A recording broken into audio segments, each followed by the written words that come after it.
listening to Late Night Radio on the SHR Media Network. Caution, there will be mature themes explored and potentially adult language used.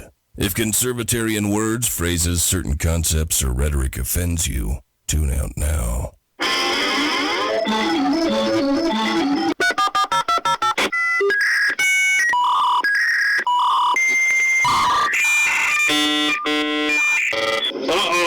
Guess what day it is? Guess what day it is? Huh? Anybody? Julie, hey, guess what day it is? Oh, come on, I know you can hear me. Mike. What day is it, Mike? You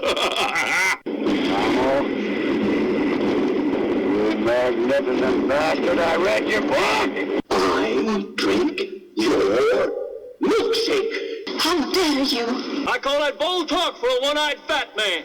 Fill your hand, you son of a bitch! Captain. Captain. Captain. Captain. Captain. Captain. Captain. Captain. Captain.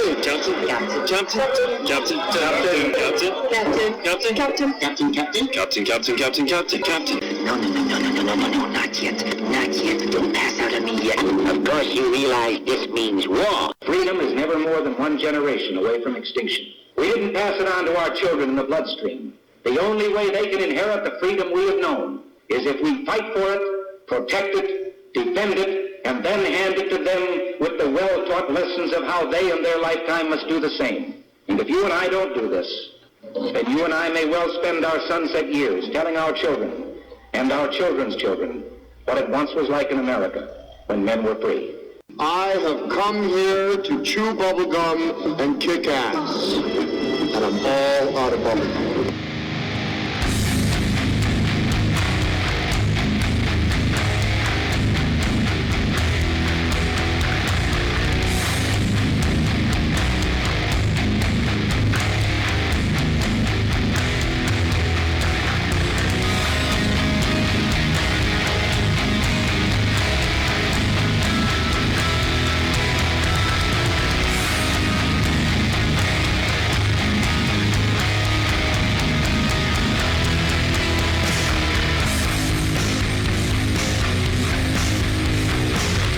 Ladies and gentlemen, boys and girls, children of all ages, welcome to BZ's Berserk Bobcat Saloon radio show, where I am broadcasting behind enemy lines in occupied California, always spelled with a K, a mere 2 miles east of the locus of evil on the entire left coast, the Bill Mill, the belly of the beast, the Capitol building in downtown Sacramento at 10th and L Street Square. Late at night, you can hear the death of common sense and its concomitant wail as it wafts from that petrifying edifice. And late at night, when I exit the plush, resplendent, sumptuous, palatial, and effulgently bulbous SHR Media Studios, I'll be smelling the odoriferous stench of sulfur, brimstone, and evil emanating from that mentally destitute columned structure aforementioned. Folks, it's 2020. The time is nigh, the epic is now, the leftist madness is afoot, and the criticality is imperative. There is absolutely no law, no rule, no tradition, no fact, no history, no logic, no rationality, no proportion, no context, intent, no tradition, no bit of normality that Demorass leftists and American media maggots won't break, kill, slice, mutilate, bury, eliminate, ignore, butcher, threaten, explode, incinerate, throttle, or expunge in order to wrest the reins of power and keep America subjugated in perpetuity for unicorns and fairy farts. Not to mention oyster farts. More on that later. Make no mistake, 2020 isn't truly about Democrats or Republicans. It's instead about the fight against socialism and ultimately communism. Systems responsible for the deaths of at least 100 million people in just the last 100 years.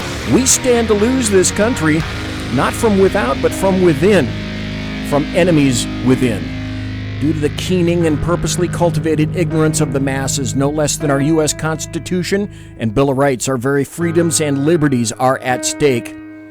And I will not stand by and watch this nation devolve and its values, mores, and morals be cavalierly subsumed by those with no interest or care in her success. So make no mistake, this nation is at a tipping point, because when we fail, the rest of the world follows suit. Because when freedom and liberty can no longer be found in the United States, what nation exists then to step up? I know the ones that would like to, they're not the ones you're going to want to watch. And they're not the ones that you're going to want take that number one step. Two majors, China and Russia. As far as the Democrats, leftists, and the American media and maggots are concerned, it's Russia, Russia, Russia. Our eyes were not on the ball when, in fact, it should have been China, China, China, and it was all along, beginning in 1995, courtesy of President Bill Clinton at the time when he gave favored nation status to China and also sent lots of good, clean technology over to China. And they've been attempting to copy everything ever since. And when you deal with China, by the way, you also have to deal with their proprietary needs, so to speak. And that includes, when you do manufacturing in China, what they're going to want is, yeah, that's right, all your proprietary stuff, everything. And you have to give it to them if you want to do business in China. Wonderful. Hey, over in Facebook, Eric Barton and Melanie are watching. So, hey, thanks for watching. Thanks for being here. I really honestly didn't think that I would get anybody here for the first hour tonight, so I got to thank you. This is an extraordinary 3-hour show, which, with the technology that's involved, I'll be trying to figure out how to pull this off. In the first hour, I came across a 10-minute video that is going to shock you to your core, and I don't doubt it. But because you are all adults on this bus, I'm going to leave it to you to decide if you believe it's real. I do. And a lot of people are going to poo-poo it, saying that, well, it's not from a direct eyeball. Well, you know what?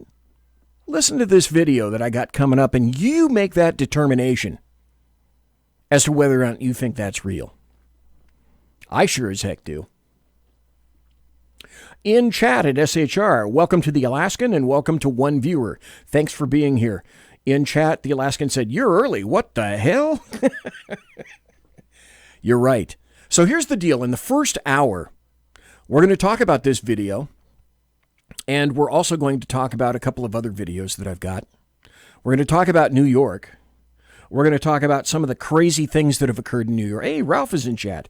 Thanks, Ralph. Appreciate it. You got another hour before you're on, but maybe you want to listen to this video too. I think you should. I guarantee you, Ralph, and anybody else listening, that you probably haven't heard this video before. So when I came on yesterday and started scouring the internet for stuff for today's show, I came across this and I thought, A, I haven't seen this video before, and B, you know what? I'm going to take Audacity, which is a sound program, and record this video because I learned my lesson. I'll get to that in a moment. So in the first hour, we're going to talk this video, another video that you have to listen to closely that came from Britain that makes an amazing revelation, and we're going to talk about General Flynn.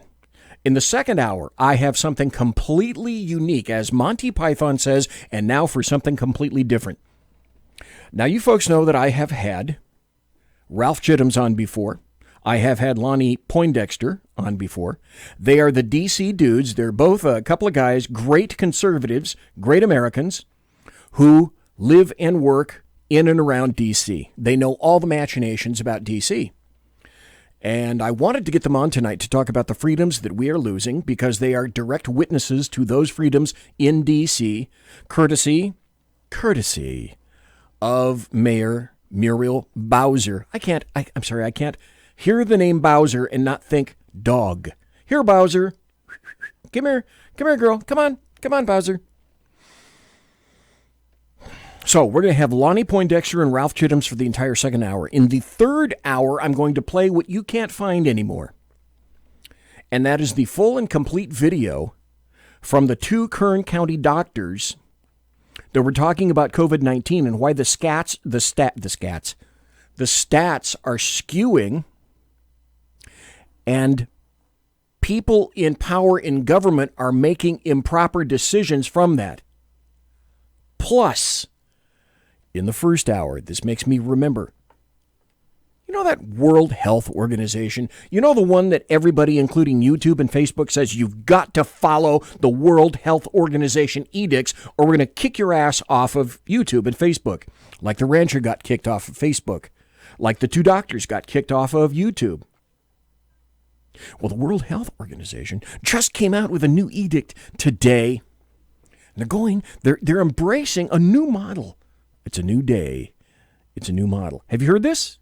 You might not have. We're going to get to that as well. If I have time in the first hour, I'm going to also talk about law enforcement. I was in law enforcement for 41 years, and dudes, you better clean up your acts. So let's start out with something that's guaranteed to make you laugh because it did me. Here's another performance by President Trump, OMB, Orange Man Bad, the guy with the dead orange cat on his head, riffing with his favorite people, reporters. China. Why are there no consequences for China for the misinformation? How do you know that there are they no share? Consequences? We've been asked today. How do you know there are no consequences? What are the consequences, Mr. President, I for the wouldn't tell you. misinformation? China will find out. But Why would I tell you? People are concerned that they stonewall. No, you started that off by they saying, why are there misinformation. no consequences? So follow up on your response. Why are there no How consequences do you for know China? there are no consequences? You're going to find out. I wouldn't tell you. You'd probably be the last person on earth I'd tell. Go ahead. China. Why are there no consequences? I'm sorry. That's a bit of schadenfreude. I got to tell you, I just love that. So I'm going to work my way up to the video. Here's a story that I found from Yahoo News of all places. Eric Barton, welcome to Facebook. And Dwayne, looks like Wireman, welcome. Thank you for being here. Claudia Cheek, thank you for being here on Facebook and watching and listening to the show. Here's an article that came out March 30th of 2020, but this was primarily, other than this one story, I really haven't heard anybody mention this at all, and I think it's very telling. The U.S. Border Patrol stopped hope you're sitting down, a Chinese biologist carrying viable SARS and MERS viruses at the Detroit airport in 2018. This came out in March of this year. The U.S. Customs and Border Protection agents at Detroit Metro Airport stopped a Chinese scientist carrying vials believed to contain MERS and SARS viruses in November of 2018, just a year before the first reported Wuhan coronavirus case, according to an FBI tactical intelligence report obtained by Yahoo News. Inspection of the writing on the vials and the stated recipient led inspection personnel to believe the materials contained within the vials may be Middle East Respiratory Syndrome, MERS, and Severe Acute Respiratory Syndrome, SARS, material. The vials were labeled antibodies, and the unnamed scientist said he was asked to deliver them to a researcher at a U.S. institute. So that's what you do, I guess, if you're China. Simply bring some vials of pathogens on a commercial aircraft exiting a Detroit airport. That's one time. How many other times have occurred, and what have we missed? To me, that's rather shocking. Now, recently, because I am broadcasting here in Sacramento, California, which is the belly of the beast, when I tell you that I am broadcasting ensconced within the SHR Media Studios, which are sumptuous, resplendent, and palatial. If only had a camera to show you, but you really won't see anything because it's very dark in here. Because it's night, okay? It's a nighttime show. I broadcast behind enemy lines in occupied California. Always spell it with a K. So I am in... because I'm here, I get to see and hear all the crap that Gavin Newsom does first. Well, a deal was revealed recently between the state of California, by way of Gavin Newsom, California always spell it with a K, to a Chinese manufacturer. Now, did he go to Honeywell to get a better deal? Because Honeywell is making more masks per day than this is. No. Get that out of your brain. Newsom decided to complete a $1 billion contract with a Chinese manufacturer. And so these Chinese manufacturers are of course known for making masks and PPE, right? Personal protective equipment. No, they make electric cars. So that ends up to be, if you split it the right way, that ends up to be Gavin Newsom spending California taxpayer money for about roughly $5 a mask. And then Gavin Newsom, then the story came out today, that was yesterday. Then another story came out today, says Gavin Newsom won't share details on $1 billion mask deal with China. Because oddly enough, guess what? He's facing some pushback. Now, California lawmakers are saying, we want some details about this $1 billion deal to receive 200 million masks per month from a Chinese manufacturer. So, according advisors to the California Democrat have declined requests for comment from the Los Angeles Times. If that isn't a friendly environment, I don't know what is. But the agreement was inked with Chinese electric car manufacturer BYD, which stands for Build Your Dreams, earlier this month. By the way, did you know BYD is going out of business? Buffett backed this company. And despite some growth under Warren Buffett, this company saw a 42% drop in profits. And so Gavin Newsom, Mr. Intelligent, decided that it would be a great idea to have a contract with these guys. And that's when you say AYFKM, and you'd be absolutely correct. Then remember our sweet, lovable, he's totally innocent, he's a short, cute guy with glasses. You just want to walk up to him and chuck his chin, even though he's probably in his late 60s, early 70s. That lovely Dr. Fauci, Anthony Fauci, that everybody absolutely loves. Oh yeah, he had an assistant doctor fired and jailed in 2011 for warning that vaccines were giving Americans known chronic diseases. And that's about the time that you go, what? This is from the Gateway Pundit. Dr. Judy Mikovits was a brilliant young doctor with a promising career until she discovered what she considered to be a harmful consequence with vaccines. After she came out with her warnings, she was jailed for identifying the link between vaccines and chronic diseases. She explains how she was jailed and for speaking out. And who was responsible for that? The lovely Anthony Fauci. Yay, doctor. 'Cause he's so completely, everybody loves him. He's the guy you now perhaps love to hate. As I said before, and I'll say it again, I would love to do a deep forensic analysis of his fiscals in every account he has, and I'll wager an assload of them, an assload of his cash comes from, despite what leftists are saying. And don't you wonder, folks, why there was so much pushback on hydroxychloroquine? Well, it's because if hydroxychloroquine happens to work fairly well, because President Trump, OMB, was pushing it, then that's not a win for the Democrats. Now there's an article from the Association of American Physicians and Surgeons, the AAPS. Hydroxychloroquine has about a 90% chance of helping COVID-19 patients. AAPS, a professional organization, they sent a letter to Governor Doug Ducey of Arizona.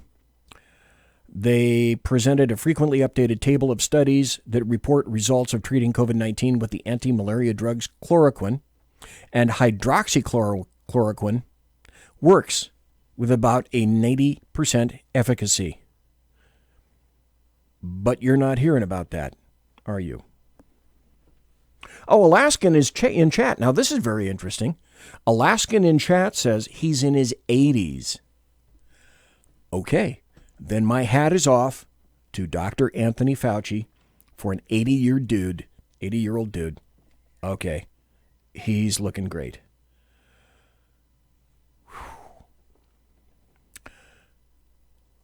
Now, we've been told that our food, there are going to be food shortages in the not too terribly distant future. I'll get to this story, but it reminds me immediately that a video on, let's see, where was this? Facebook that I saw from a rancher, and I cannot recall which state, was indicating that the USDA was telling him to cull his herds of cattle. Simultaneously, he was told that beef from Namibia was coming to replace his beef that he had to kill. That video disappeared. Gone. You can't find it, and I can't find it. Now, the video I'm going to play for you in the first hour, I backed that up so that I can play the audio version of it, because I get the funny feeling, especially after you guys listen to this tonight, it's going to take a flying leap. It's going to take a long walk off a short pier very soon, just like the one about the doctors that we're going to be hearing in the third hour tonight. That having been said, the food shortage, here's an interesting tidbit. Today I went zipping through into a Wendy's hamburger place. I don't know if you have Wendy's on the East Coast, but Wendy's is in California. Always spell it with a K. And it's a burger place. So I went up to the little ordering area, and there's a piece of paper on it that said, by the way, please bear with us. We're encountering food shortages right now. So if we can't provide you with your specific order, please cut us a break. So it's starting. Now, whether this is true or not, I don't know. I'm going to suggest that it is, but we're making some really, in my estimation, stupid decisions. Here's a story that you haven't heard. I'll wager. Almost 2 million Delmarva chickens are being killed and not processed against COVID-19 because there's a staffing shortage. A chicken company on Delmarva will be killing nearly 2 million chickens and not processing them for food because staffing is down amidst the COVID-19 pandemic and the plant can't keep up. 47 ABC confirmed the report on Friday with Delmarva Poultry Industry Incorporated, saying, although they wouldn't say which company was behind the move. 47 ABC did, however, obtain a letter claiming to be from Alan Harim that says the depopulation started on Friday, April 10th, because the plant's attendance is at 50%. So even back in mid-April, we're starting to kill chickens. And now we're hearing information that the USDA is telling ranchers to kill cows. Now, as that's occurring, do you see some linkage here, folks? Do you possibly see some linkage? Oh, Ralph Chittum's in chat says, remdesivir is also way more expensive than hydrochloroquine. Follow the money. Good point. Here's a story from a Western outlet called the Fence Post. Your trusted source for ag news and information. So when you want to go to ag news, I go here. This, let's see, when was this? About a month ago. African and Brazilian beef imports are a deliberate attempt to destabilize the U.S. cattle industry. Well, it looks like it's destabilizing the chicken industry. And there's no reason that it shouldn't destabilize the cattle industry, because what do leftists and Democrats want? They want you to get away from meat. So this is a perfect chance to be able to do that. From Billings, Montana, CAF USA CEO Bill Bullard said the Agriculture Secretary is opening the U.S. market to fresh beef imports from Brazil and Namibia, Africa, just as that rancher said, are deliberate attempts by both the government and multinational beef packers to destabilize the U.S. cattle industry. Why not take advantage of a great amount of chaos right now, as leftists say? He said the Secretary's own economic analysis shows unequivocally that cattle producers are going to be the hardest hit by raw beef imports from Brazil. By far the largest share of the welfare loss would be incurred by cattle producers at $143 million. So expect, apparently, not to see beef in your markets for much longer.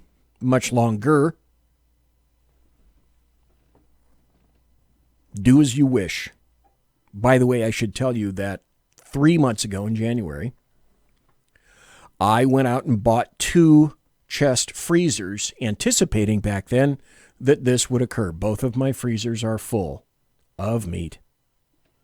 Just thought I'd tell you. If you go out and stock wildly now, you're going to be a little late, I expect, because let's see, when did I go shopping? Tuesday. Already in my local markets in Sacramento. Oh, this is so weird. It was March 28th on Tuesday. Excuse me, April 28th on Tuesday. April 28th, and we're still out of damn toilet paper at this market in Sacramento. Now, YouTube pulled down a video of these 2 doctors that we're going to be hearing in the 3rd hour, because these doctors were not in comportment according to YouTube community standards, whatever the fuck those are. But their standards, they were indicating later, indicated that, well, what they were saying was the doctors in general, open up business, open things up again. You can't say that according to YouTube, because they're going by WHO standards. Today, WHO lauds lockdown ignoring Sweden. Now Sweden is the model for countries going forward. The World Health Organization lauded Sweden as a model for battling the coronavirus as countries lift lockdowns after the nation controversially refused restrictions. Dr. Mike Ryan, the WHO top emergencies expert, said yesterday, there are lessons to be learned from the Scandinavian nation, which has largely relied on its citizens to self-regulate. Whoa, what a concept. They treated their people like adults, and the adults in the room decided to make adult decisions. Isn't that funny? Like I said, open up businesses and people will be voting with their feet. If people feel personally that they're ready to go to your business, they'll come. If they don't feel comfortable with that, they won't. Isn't that the beauty of freedom? And isn't the hypocrisy absolutely marvelous? Now let's see if YouTube decides they're going to restore that video, and the answer is, oh, hell no. They're not going to be doing that. So, apparently there's something wrong with Spreaker, you're saying? Let me go. Okay. Looks like Spreaker is frozen. Tell you what.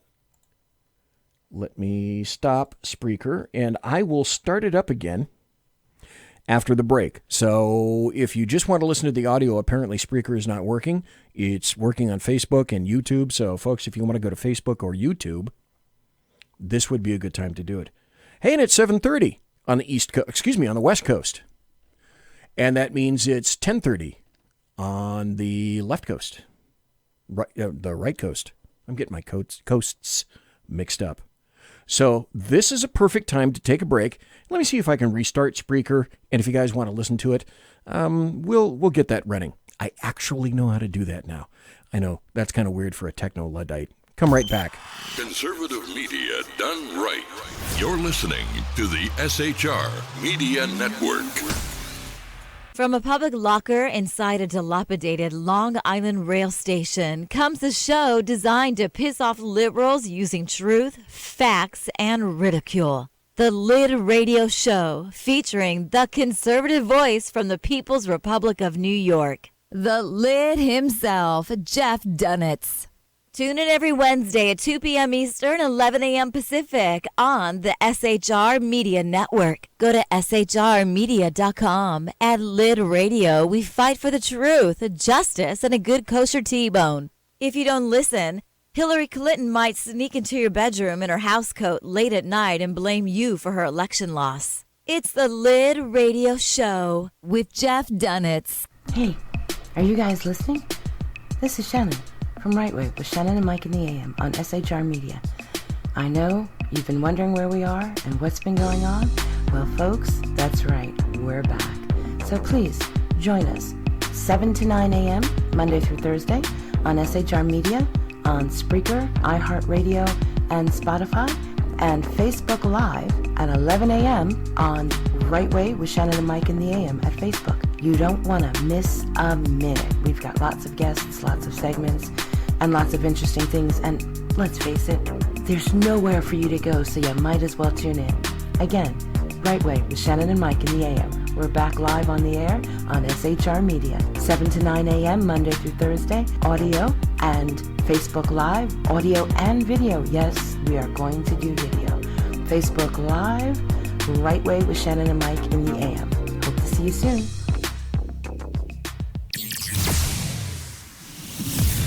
Broadcasting behind enemy lines in occupied California, a mere 2 miles from the state capital, the bloviating Zeppelin's Berserk Bobcat Saloon radio show can be heard every Tuesday and Thursday night at 8 p.m. Pacific and 11 p.m. Eastern. Only on the SHR Media Network. Go to shrmedia.com to listen. You can also watch on the SHR Media Facebook page and the SHR Media YouTube channel. No goldfish were abused in the making of this ad.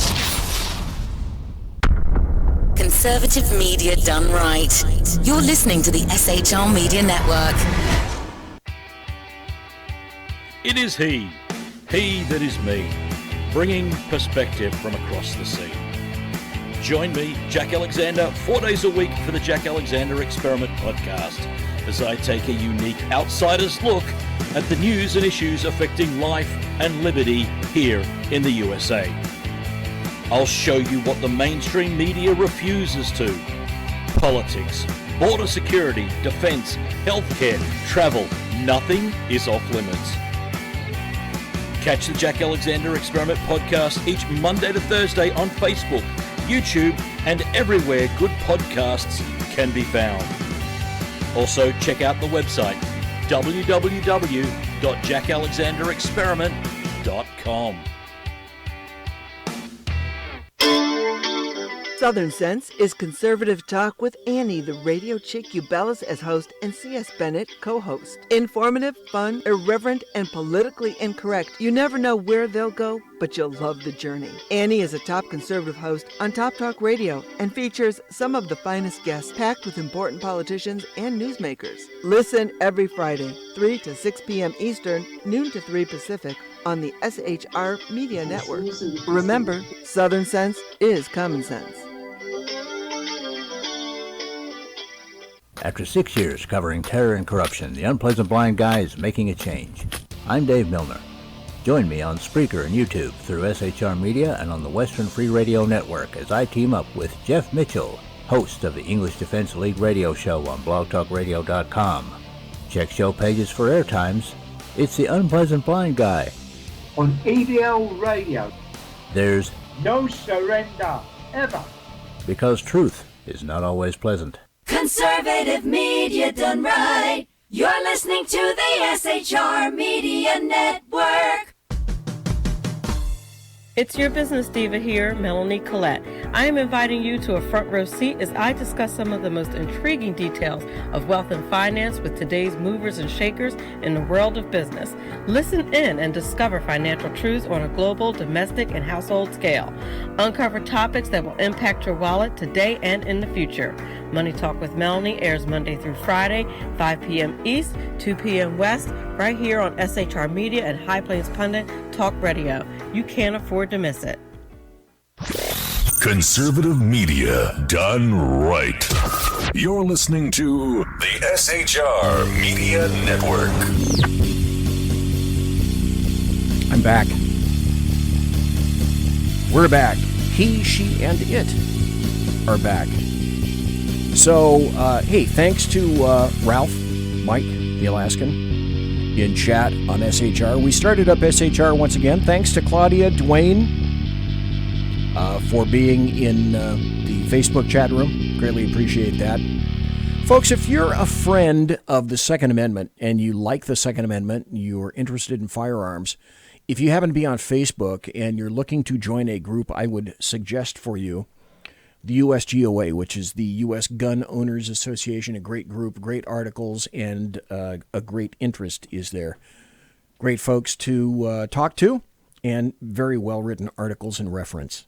USGOA, U.S. Gun Owners Association. Here's a video I found out where somebody from Britain slips up and says that with regard to the coronavirus, listen very carefully. She says, we didn't infect enough of the population. What? Tests were also requested at drive-through sites. Dame Donna Kinnair is the General Secretary and Chief Executive of the Royal College of Nursing, and she joins me now live. Thank you so much for joining us on BBC News. I wonder, Donna Kinnair, how do you feel about the government's plans to test all essential workers? Do you think that health workers should be given priority, or do you think that this is right? So I think we need a stage where health workers are given priority, because actually it's health workers that have been providing the care.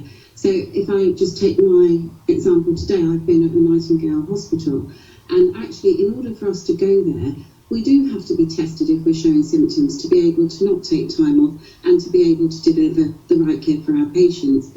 But just reference to your earlier conversation about lifting the lockdown, we know that we haven't infected enough of the population with this virus. So for any Stop, listen.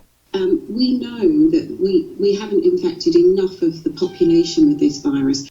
We know that we haven't infected enough of the population with this virus. So for any lifting of... We know that we haven't infected enough of the population with this virus.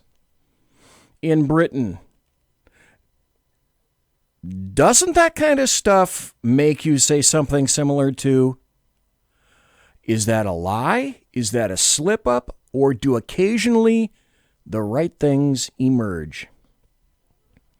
This is from a nurse. This is the video that I've been telling you about. It's about 10 minutes. This is going to take up a bulk of the rest of the hour. Then we'll be coming to Lonnie Poindexter and Ralph Chittims.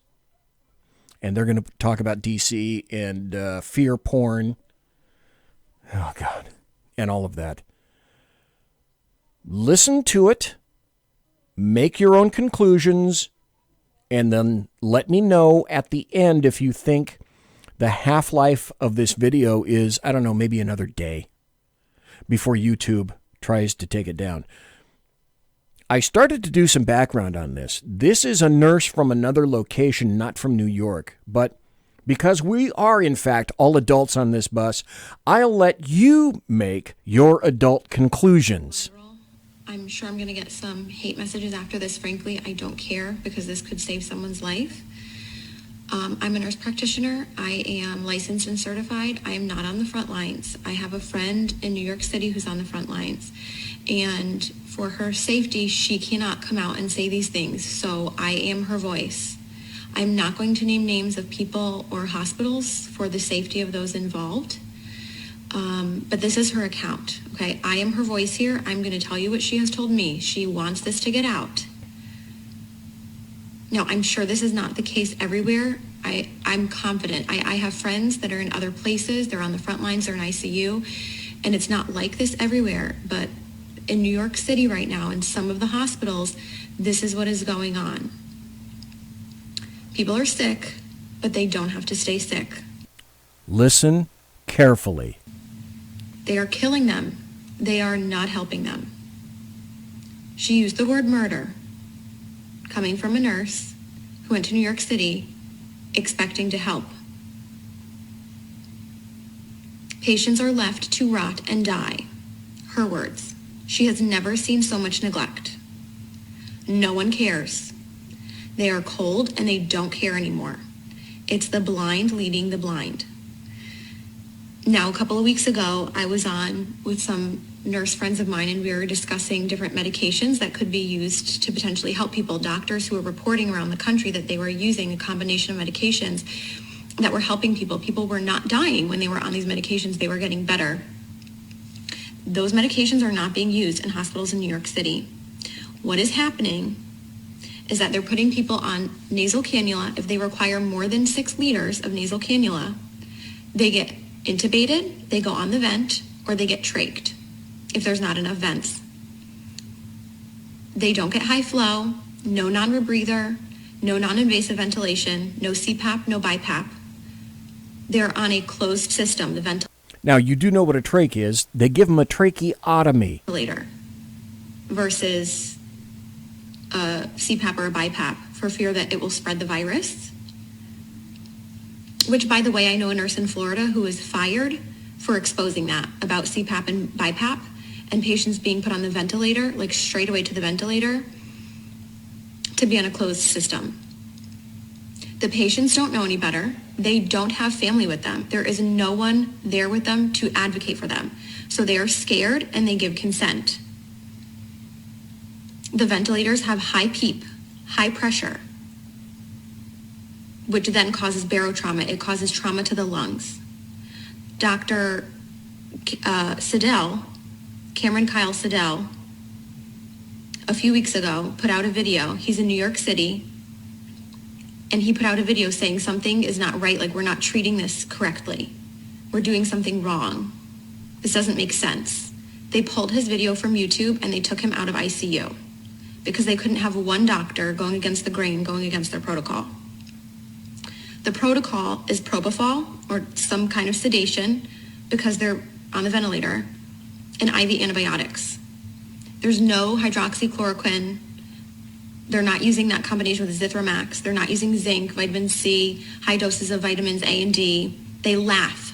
This is what she's told me. They laugh at that. She says this is a nightmare. It's out of a horror movie and I don't want to be a part of this. There are people who are a full code, and yet if they crash, they're not doing compressions because it will spread the virus. Full code, not doing compressions. Family is not there. They have no one to answer to. No one is being held accountable. A code was called and no one came. So sometimes they're not even resuscitating people. Again, left to rot and die. They're not given blood because we know that the blood is not oxygenated in these COVID patients. We know that. There are doctors all around the world sounding the alarms. These are the drugs that work. This is the pathophysiology of the disease. This is what's happening. And for some reason, it's not changing. Even though we know, some of us know what's going on, nothing is changing on the front lines. They stay in the same PPE all shift, except for the top pair of gloves. So 2 pairs of gloves, or I don't know, maybe more than 2, but they're only changing the gloves on the outside. Gown, mask, whatever else stays the same because all patients are COVID patients. So if it's a COVID floor, it's all COVID, but it's not because some of them are rule out COVID. So even if they're rule out COVID and they're not COVID, they're going to get COVID because they're using the same PPE all shift and they're carrying that contamination to all of the patients. They're not changing their PPE. They're not going into rooms. So they're running long tubing into the room so that they can manage the tubing from outside of the rooms. So if they're not going into the rooms, that means they're not assessing the patients. That's crazy. As frequently as you would be otherwise assessing your patients. They are not doing rapid result tests. You're lucky if you get results in 5 days. Okay, this is coming from my friend who is in New York City right now on assignment, who went there to help, and this is what she's finding. It's a horror movie, she says. Not because of the disease, but because of the way it's being handled. She said, we need help, and people are sitting there waiting in the hotels. Money, I guess, being paid, it's being paid for by FEMA, and yet they're still understaffed. And there are hundreds of people, hundreds of nurses in the hotels waiting to be called onto a shift. So there is manpower enough if the goal were to actually save people. That's your federal taxpayer dollars at work. Are you not glad that you don't live in New York City? But resources are not being utilized properly or to full capacity in a way that maximizes the patient benefit or improves the outcomes. The records and charting are crap. And now some of these hospitals in New York City are probably crappy on a good day. So you add in the fear of COVID and the fear of the whole pandemic and forget it. So if you're in a crappy hospital with crappy nurses, let's face it, all of us nurses have worked with crappy nurses before who don't care. So now you add in this, forget it. And they're having people do things that they can't do. So listen to this. Maybe things that they're not proficient in. So maybe a nurse who's not familiar or comfortable with using a ventilator. And it's that figure it out mentality. Figure it out. These patients are critical and they're crashing. Figure it out. So nurses are being celebrated as heroes, right? We see how like the fire trucks and... Yeah, figure it out on the dying guy. That's a great protocol. Figure it out on the dying guy. And the police are like lining up and practically having these parades and celebrating them as heroes. And don't get me wrong, I'm sure in some parts of the country and other ICUs, I have friends that are working on the front lines in ICU and they are good nurses.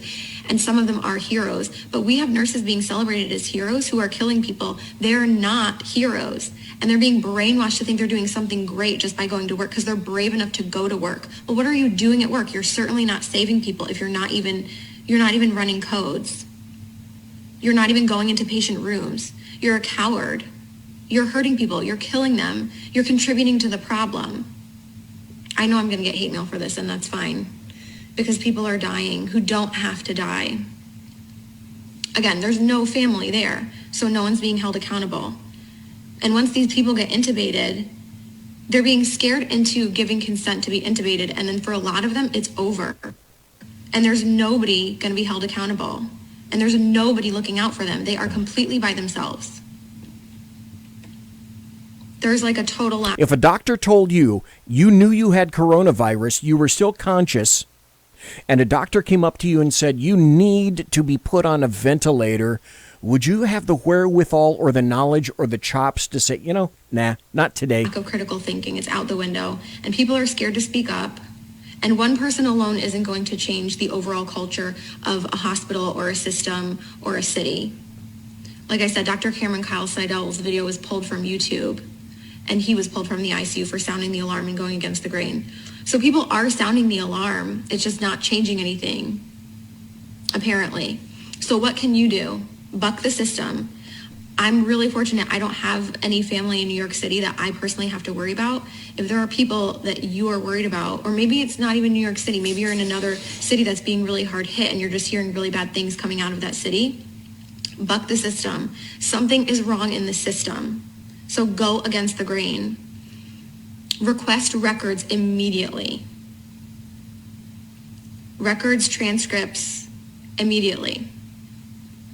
If there's a medication that you want your loved one to be given, report it as an at-home medication and demand that it be continued. That's just a tip from inside the system. If you want a medication to be given, you've got to report that it's an at-home medication and that you demand that it be continued.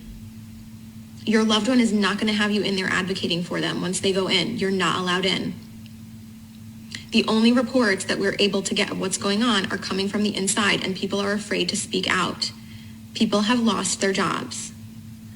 Do not give consent for intubation if you don't want to be intubated or your loved one to be intubated. Demand non-invasive or less invasive ventilation methods. As soon as you give that consent, you might not come out of it. Now, in some cases, it might be appropriate. We just don't know. We know that it's being used inappropriately in a lot of cases and that the ventilators are making people worse.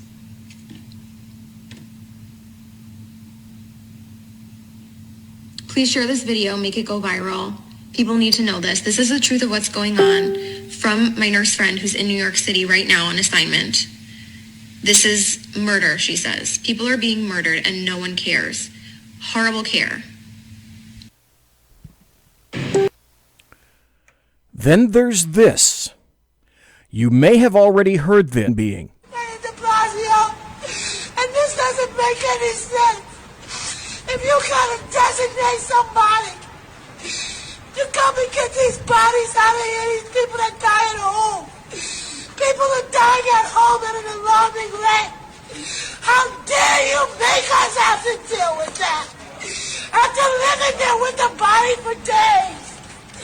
How dare you, Mayor de Blasio? You can't blame that shit on Trump. You can't blame that shit on Cuomo. That's all you, Mayor de Blasio. This is our city. And we're being treated like shit. What's she referring to? Well, here's a story from the New York Post. This isn't something out of The Walking Dead. This is real. In New York City. What the hell is going on in New York City? The New York Post writes the headline, "Dozens of bodies found in U-Haul trucks outside New York City funeral home." Police found dozens of bodies being stored in unrefrigerated trucks outside a Brooklyn funeral home and lying on the facility's floor yesterday, law enforcement sources told the Post. Between 40 and 60 bodies were discovered either stacked up in a U-Haul box trucks outside Andrew Checkley Funeral Services in Flatlands, or on the building's floor after neighbors reported a foul odor around the property, sources said. The corpses were stacked on top of each other in the trucks. Fluid leaking from inside created a terrible smell and caused neighboring store owners to call the police, according to sources. NYPD detectives were joined by several other city agencies investigating the trucks at the Utica Avenue facility Wednesday evening, with the section of the street closed off to the public. That's what she was talking about. John DiPietro, who owns a neighboring property, said he had observed cadavers being stored in the trucks for at least several weeks during the coronavirus pandemic.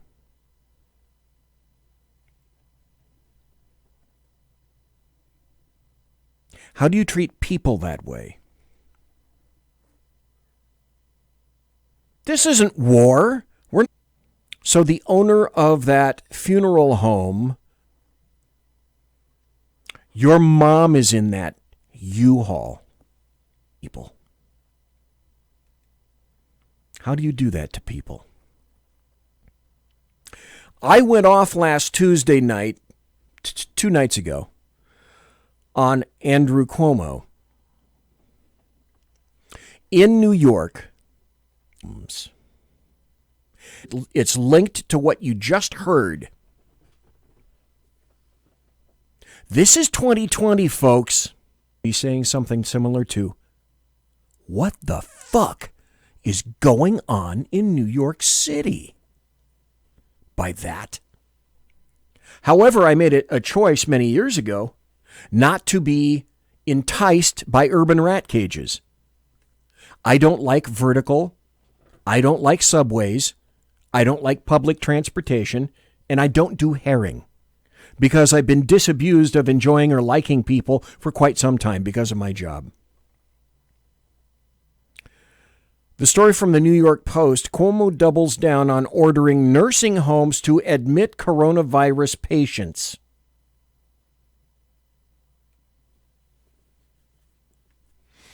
Now, what part of that makes sense since he sent the hospital ship home and the coronavirus patients could have gone on that ship, but someone decided not to do that? That someone is Governor. The governor who himself described nursing homes as a feeding frenzy for the deadly coronavirus said the facilities can't challenge a state regulation forcing them to admit patients with the contagion. I know about nursing homes. My father was there 5 times. My mother wasn't there. My grandmother was there. I know how they operate. Generally, by and large, they're pretty good people, but you cannot say that they are the most skilled nurses or staff on the planet. Now, you take a rampantly infectious disease that targets the elderly, and you put people with that virus in essentially a target-rich environment and wonder why people die. That's, again, another situation where you say, AYFKM? What are you thinking? A, you're not. And B, you double down on doing that. Can anyone tell me any portion of that that makes any damn sense whatsoever? So I go back. I'm telling you this. Somehow I can only hope that this is all getting sorted out. And apparently I'm not going to get to General Flynn tonight. So I'll do that on Tuesday, because my next show is going to be back on Tuesday. And even then, I'm sure more things will come out about General Flynn. Bottom line is General Flynn was set up. It was a perjury trap by the FBI. I used to work for the FBI. Mike Pasqua says good night. Good night, Mike. We'll get to that. I think, well, General Flynn wants to change his guilty plea to a not guilty. And I think the judge is going to go for it. And this still is just the tip of the iceberg in terms of what we know. But a year from now, 2 years from now, I'm telling you folks, I'm so glad I don't live in an urban rat cage, because this is how they treat you. Packed like herring in subways, in elevators, in restaurants. You can have that crap. The only possible positive thing about that is I think a lot of people in New York, particularly New York, are going to finally come to the conclusion that these dickheads don't care about me. I'm the first to get infected. I am in an area, an urban rat cage, this case, New York, that is least prepared to deal with it. And I'm also in an area whose freedoms are the first to be discarded. Lonnie Poindexter and Ralph Chittums are going to be talking with me about that in the next hour. We're going to have the DC dudes up. In the third hour, I'm going to be playing the entirety, because I had it recorded. I saved this, of the briefing, and you're going to understand, like the 10-minute video that I just played. Do you believe that? Let me ask you this. Do you believe what she's saying in that video? I do. Think of the consequences for that. What that really means. I don't frequently use the word shocking, but in New York, regarding that, that's just shocking. I'll be right back after this, and we'll be talking to Ralph Chittums and Lonnie Poindexter. Thanks for listening tonight. Conservative media done right. You're listening to the SHR Media Network. Southern Sense is conservative talk with Annie, the radio chick you balance as host, and C.S. Bennett, co-host. Informative, fun, irreverent, and politically incorrect. You never know where they'll go, but you'll love the journey. Annie is a top conservative host on Top Talk Radio and features some of the finest guests packed with important politicians and newsmakers. Listen every Friday, 3 to 6 p.m. Eastern, noon to 3 Pacific, on the SHR Media Network. Remember, Southern Sense is common sense.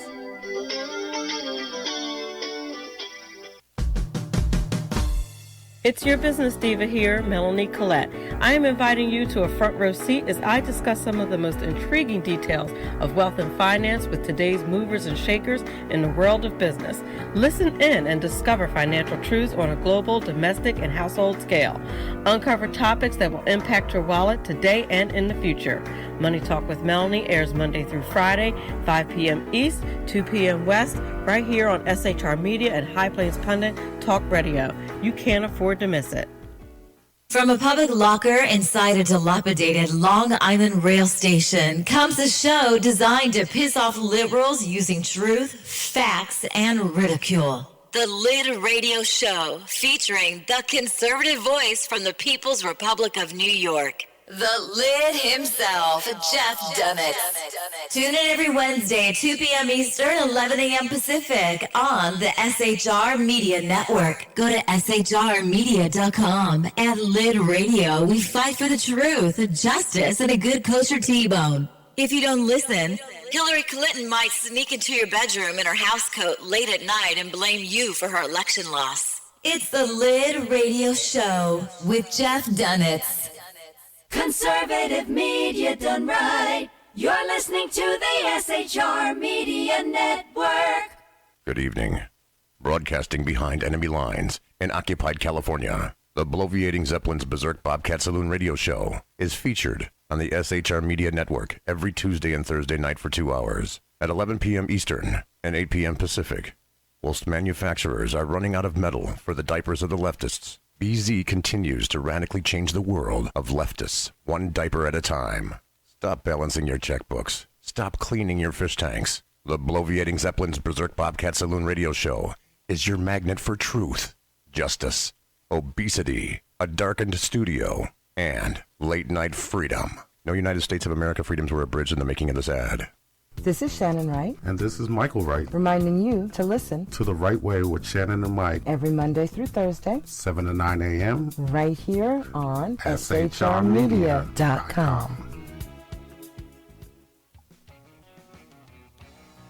Join me, Jack Alexander, for the Jack Alexander Experiment podcast, as I take a unique outsider's look at the issues affecting the USA. I fearlessly take on the issues that everyone else is too scared to touch. The Jack Alexander Experiment podcast is available wherever good podcasts can be found, like Spreaker, iHeartRadio, and Google Podcast. The Jack Alexander Experiment, because it's not a matter of left versus right, it's a matter of right versus wrong. After 6 years covering terror and corruption, the unpleasant blind guy is making a change.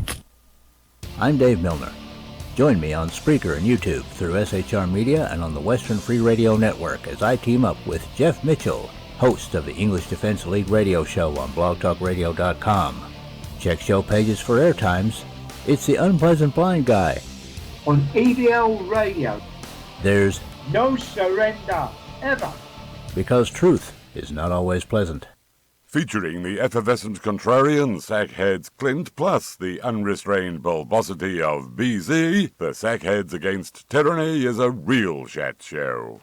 Doubling your late-night conservative talk show pleasure with double the hosts, you can listen every Wednesday night at 8 p.m. Pacific, 11 p.m. Eastern. Please note, some contents may have settled during shipping. Member FDIC, batteries not included, warranty voided Montenegro.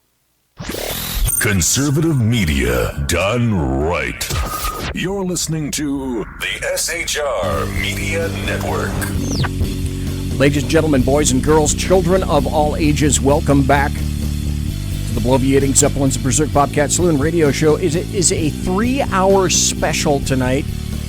I frightened everyone by starting at 7 p.m. Pacific, 10 p.m. Eastern, where I customarily start at 11 p.m. Eastern and 8 p.m. Pacific. So it's a bonus extravaganza tonight. And by the way, if you happen to be on Facebook and you like the Second Amendment and firearms, go to the USGOA, the United States Gun Owners Association, a great group to join. Tonight, for the first time ever, gentlemen, I have Ralph Chittims and Lonnie Poindexter both on the air. I will have them on simultaneously. And this is an history-making event.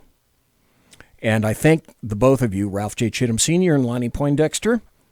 Got to say welcome to the Saloon. The two dudes from D.C., both on my show at once, weighing in on the Democrats and the Republicans in the time of a national pandemic, the Wuhan 19 virus, fear porn in the nation's capital, and the shocking removal of our freedoms, oddly enough, at the hands of, hey, you're shocked, right? Democrats all over the nation. So what I'd like to do before we get into this a little bit further is I'd like to have each of you tell everybody briefly about yourselves and then tell folks how you happen to know each other and whatnot. So, Ralph Chittum, let's start with you.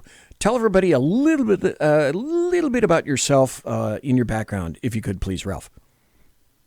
Oh, great. Well, BZ, thanks for having me here in the Saloon. Just want you to know I'm sitting here sipping on margaritas because this is the BZ Saloon. A little bit about me. As well you should. Absolutely. As you said, I live here in Washington, D.C., but I was born and raised in New York City.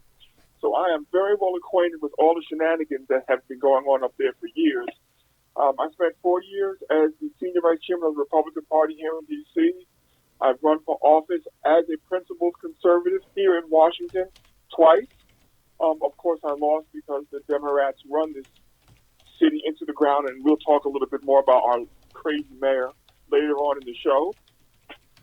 And Lonnie is one of my best partners here in D.C. We break quarantine and go smoke cigars and tell the Democrats what they can do with their laws. Lonnie Poindexter, how about yourself? Well, let me just chime in and say that my dear friend and rabble-rouser Ralph Chittum can talk me into just about anything. And so our personal protest was to sit out right on Pennsylvania Avenue and puff on some high-grade cigars and talk about the issues of our day in this city that I affectionately call San Francisco East, and just to make our presence known and dare anybody to say anything. And they didn't say anything. Folks, as both of you guys know, I promoted the show using a photo of the two of you guys enjoying the day in D.C. Like you said, smoking cigars. So what I want to know is, when do the warrants for your arrests going to be issued, and are they going to let you smoke in the Washington Metro Police Jail? Well, they don't have enough nerve to issue arrest warrants. Yeah, because honestly, they don't want to do it. All they want to scare people into submission. They do not want the video images of people being hauled off in handcuffs. No, I agree, my brother. That's exactly true. And I got to tell you, BZ, though, that here in D.C., and I'm based right downtown Washington, D.C., that the rank and file folks are getting a little worked up and uncomfortable with this, and are going to start pushing back. And you see it in various places. Like our little personal protest was smoking the fine Cuban cigars in our nation's capital, but others are pushing back in other ways because people are trying to earn a living, and you see it in many instances on street corners and so forth, where folks are just saying the heck with it, and down to the point where you don't even see them with masks on. And there's a mandate in the city that we must wear masks, and I know that a lot of establishments around where I preside would not even let you into the stores unless you had mask on. But people are getting fed up with it, and I think as people get more and more fed up with it, even in a liberal city like Washington, D.C., they're going to push back. It's going to be really interesting to see what our fine mayor will do once she starts to receive some heat from the rank and file. See, you two realize the jail would actually keep you, of course, right? And you'd have to make bail because you have committed, both of you guys have committed thought crimes and crimes of resistance instead of, like actual crimes that, actual criminals have carried out. So, Ralph Chittums, I happened to hear you on SHR's very own morning show, The Right Way with Shannon and Mike this morning. Shannon Wright wasn't exactly overjoyed to hear your unwillingness to stay in your home. So let me ask you, Ralph Chittums, How much pushback, I don't know, if any, have you received because of your insistence that you have these things called, they kind of get in the way, they're called rights, and that you choose to exercise them? Well, most people, honestly, what I find hilarious, honestly, is, I'm a 6'4", 270-pound black man. And I'm walking down the streets of Washington, D.C., and I'm not wearing a mask. And it is just funny watching white people clear away from me like I'm Moses and they're the Red Sea. It is the most hysterical thing in the world for me to visualize. Honestly, a lot of stores aren't even enforcing this. There's a supermarket that I go to regularly that I can just walk in without a mask and they won't even say anything to me. Because most people understand that a cloth mask is not going to stop a virus that is measured in microns. It is stupid.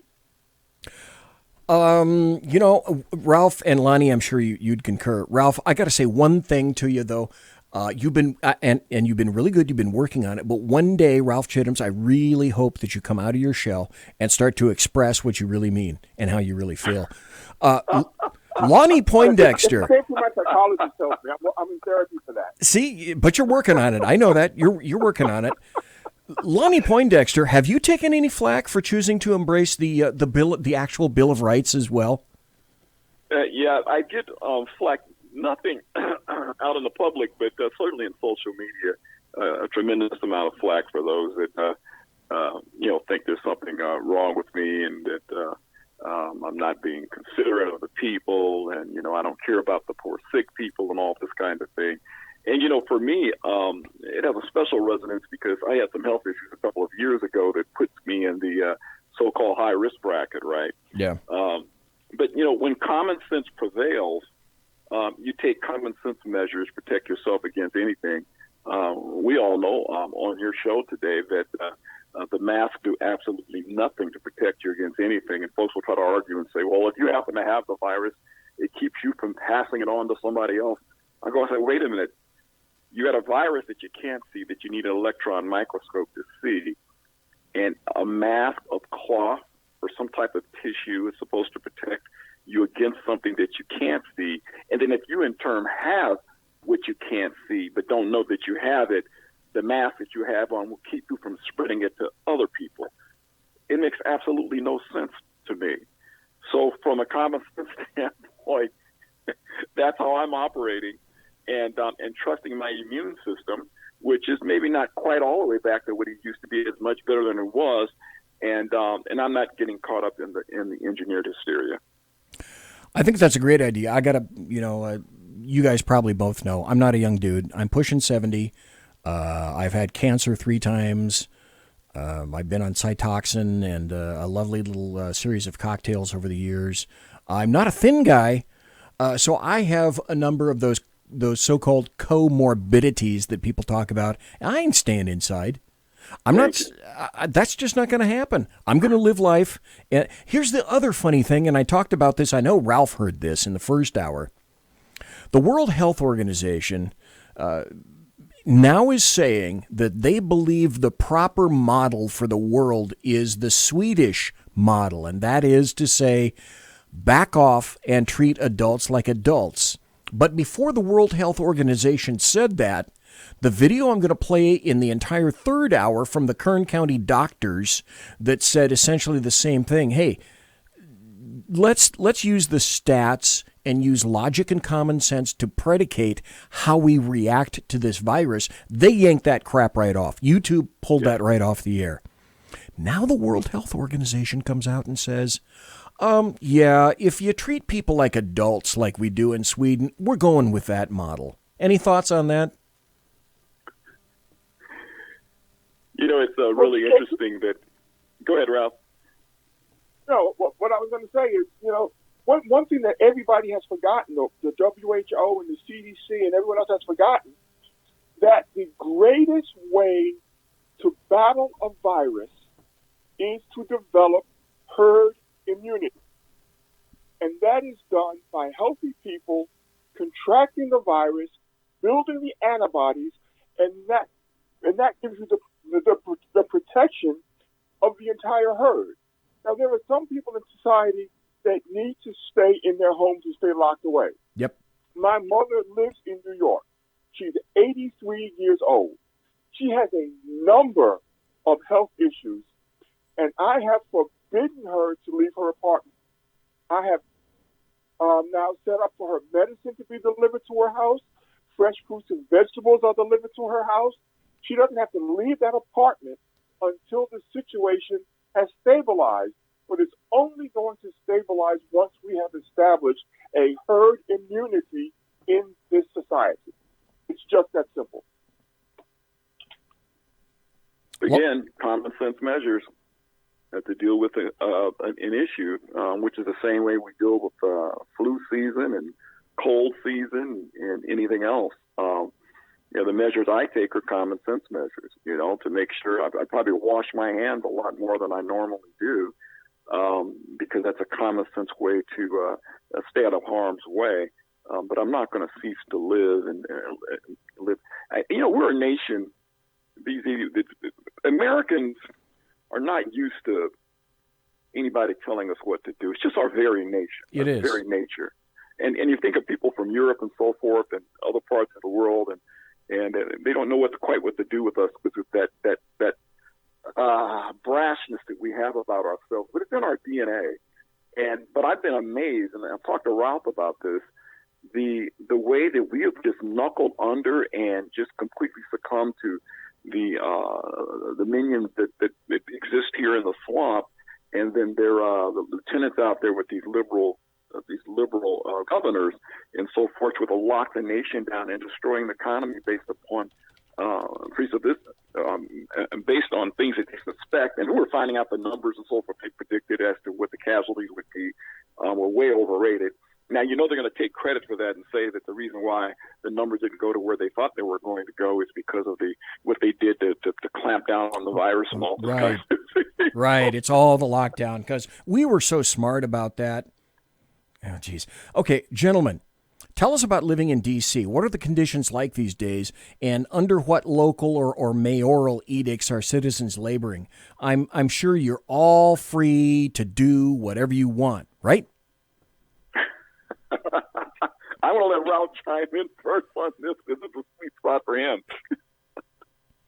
Well, I have been referring to Washington, D.C. as San Francisco East for many years now. Really, the only major difference between San Francisco and Washington, D.C. is still have people crapping on the streets yet. But other than that, we're supposed to wear a mask. Anytime we go into any store, non-essential businesses are closed. Here is something really stupid. I was able to take my dog to get groomed, but I can't go and get a haircut. Now, explain the logic in that.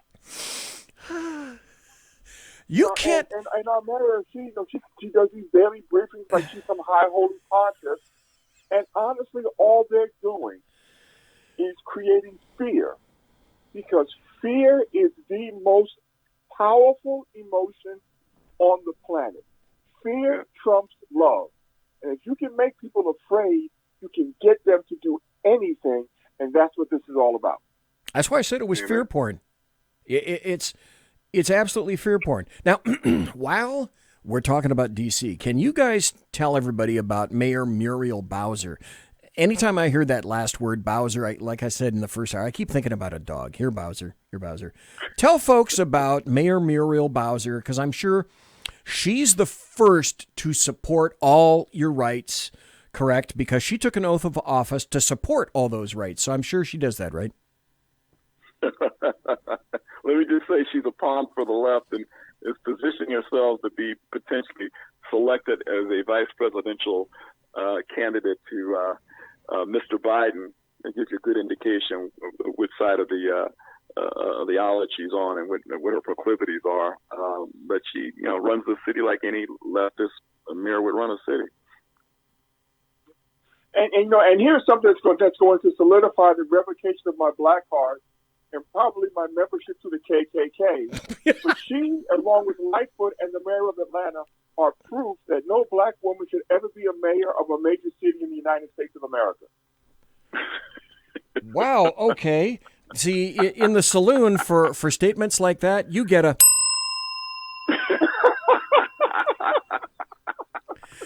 Hey, Lonnie Poindexter, you put up an article today on your Facebook indicating that, let's see, part of it was, let me see if I'm reading this right. When they tell you the coronavirus is the reason that 50% of Americans have either lost jobs or had their hours cut, that is a lie. The unconstitutional shutdown is the reason that 50% of Americans of all ethnic backgrounds have either lost jobs or had their hours cut. I can't think of a more appropriate statement than that. I think it hits the nail right on the head. I have to give my good friend Dumasani Washington, who is based out of California, by the way, for digging up that piece of information. I just shared what he had, but it just hits the nail on the head. We three know on your show today. We know that this is what, and I forget who quoted this and said this. They called this particular foolishness impeachment 2.0. In other words, the first value of impeachment did not work, and so here's something that we're going to try now. Okay, let's destroy the economy, and to make sure that this gentleman does not get another 4 years, and let's blame him for the issues. I've got people telling me that it's Trump's the reason why the nation is shut down. I said, no, it's the governors. Yep. They're shutting down the cities and so forth. He gave the states the rights, which is what a president should do, by the way, and they made the determination. You look at every liberal city in America, and they're the ones that are suffering. The 10th Amendment, President Trump you're exactly right. Lonnie and Ralph, isn't it staggering that people are so ill-informed about government? For whatever reason, they keep thinking that, the federal government is going to step in and solve everything. No, you dummies, the federal government and FEMA is not a first responder. Your local people are your first responders. Preach, brother. Your cops, your paramedics, your firefighters in your locale, in your city, in your county are the people that are going to attack the problem first and best with the greatest amount of efficacy. Then on top of that, if you need more assistance, FEMA will come in and coordinate. And here's the thing that I want to tell you two guys, and again, folks, we're listening to Ralph Chittum's and Lonnie Poindexter, two dudes from D.C., great folks, great Americans. But here's one thing I learned about the federal government. The federal government, for at least, basically, essentially since 9/11, has thrown millions and millions and millions of dollars for training, you guys may or may not know this, to tons of local entities through what they called the NIMS-SEMS class. And how do I know that? When I was a cop, I had to coordinate all of that stuff. I had to answer for all of that stuff. I had to take all those classes. So the federal government for years taught your localities in D.C. and me in California the things they needed to do to organize emergency reactions exactly like this. There's a structure in place already created to handle these things. All you do is pull out and insert a bunch of different variables, and all the localities have already been paid by the federal government to do this. So the federal government assumed, folks, that you in your localities were adults and would do something and learn something from this. Clearly, as far as I'm concerned, most haven't learned crap. And then they want to place it on the lap of, in this case, President Trump. That's not how government works. At all. But you have to consider that in this country, we haven't taught civics and government and American history for, 30, 40 years now. So now you have a whole generation, that whole millennial group, who know jack shit about how this country is actually supposed to function. So, and honestly, I think that was done on purpose. You know, the American society has been dumbed down. And honestly, when we boomers, you know, leave this place and say our grace, unless Gen Z actually wakes up to what's going on, this country's screwed. Well, what do we know about this? We know that, you know, you mentioned fear. You mentioned that fear is a great motivator. It is. It's extremely powerful. What do we know about fearful people and ill-educated people? We know one very important thing. They are malleable, and you can convince them of just about anything. Just like Joseph Goebbels said, repeat a lie a sufficient amount of times and people come to believe it as the truth. And if you're ignorant, ill-educated, it's not what you've been taught, it's what you've actually learned that makes the difference. And then you proffer yourself up on the altar of the leftist who don't mind sacrificing you. Look at all the people in New York City, for example, when it serves their purpose. And apparently it's serving a lot of purposes right now in the left and in terms of the Democrats. Gentlemen? I so agree with you. And it's you know, fear is a demotivator as well. It takes otherwise intelligent people, once in the grip of fear, it demotivates them to stand up and speak up. I'm reminded often, Ralph and I both, from folks who publicly won't step up and speak up, but when they see us two crazy guys speak our minds, we get messages where they tell us that, you know, you're encouraging me to step up and push forward because that's, you know, I feel it's my job is to, especially with the work I've done over the last 6 years here in D.C., working with clergy and what have you across the country because of my radio show, is to poke and prod them to stand up and be the leaders and be the first responders in their communities because they are an essential need in the community, just like law enforcement and other things. But it certainly demotivates. And I'm just, again, back to my original point, that just it blows me away how we have just, as a people in this nation, have just shrunk back out of fear and not spoken up, with the exception of gentlemen, you know, like my brother Ralph here, who, by the way, let me mention that when Donald Trump won the presidency, he probably went down and bought himself a red MAGA hat and proudly wore it up the streets of Washington, D.C. while I was walking with him. And I'm looking over my shoulder and behind my back and every year, and he's strutting like the Keep On Trucking man from the 70s, daring anybody to say anything to him.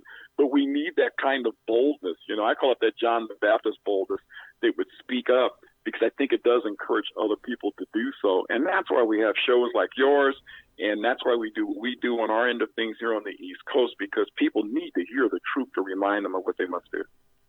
Well, that brings up the other issue of freedom, and we're going to go touch that in a second.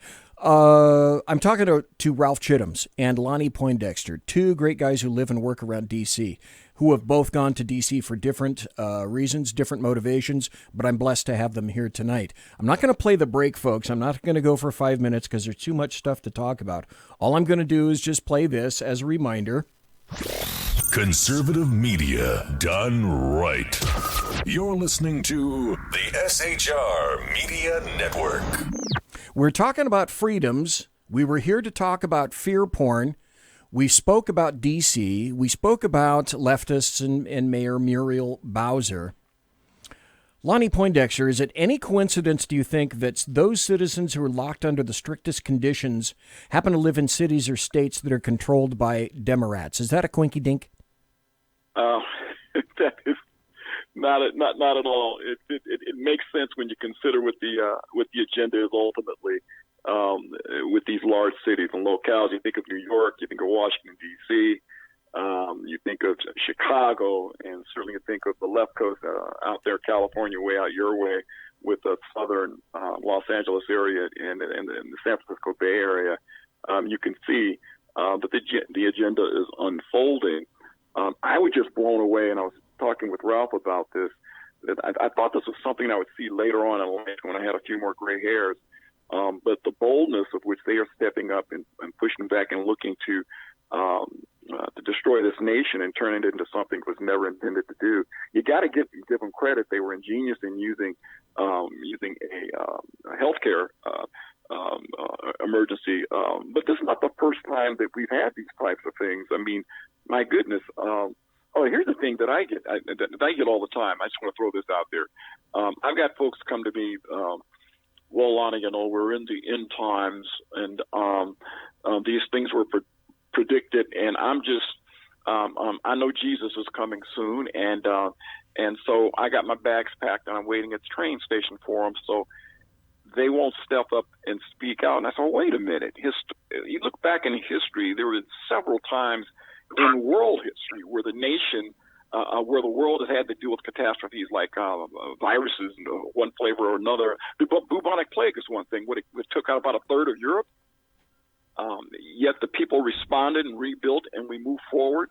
We figure out the causes and so forth, and we move forward. But these people who now want to pull back and duck under a ledge, I hate that spirit. Ralph knows it gets me worked up, and I turn into a miniature version of him when I see that kind of foolishness going on. It's because you can see it, and that's what frustrates me. Because Ralph will tell me, how come people don't see this, Lonnie? They're just completely blind to the agenda.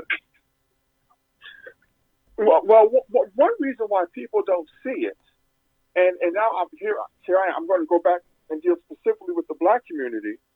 Isn't it amazing that in the past 2 weeks, 3 weeks, all of a sudden, the entire COVID narrative has now become racist. Yes. The narrative now is the coronavirus is killing black people, and Donald Trump wants to reopen America because he wants black people to die. And you have the same fat, fried chicken-eating liberal professors all over, and the media saying the same stupid stuff. Why? Because it's political.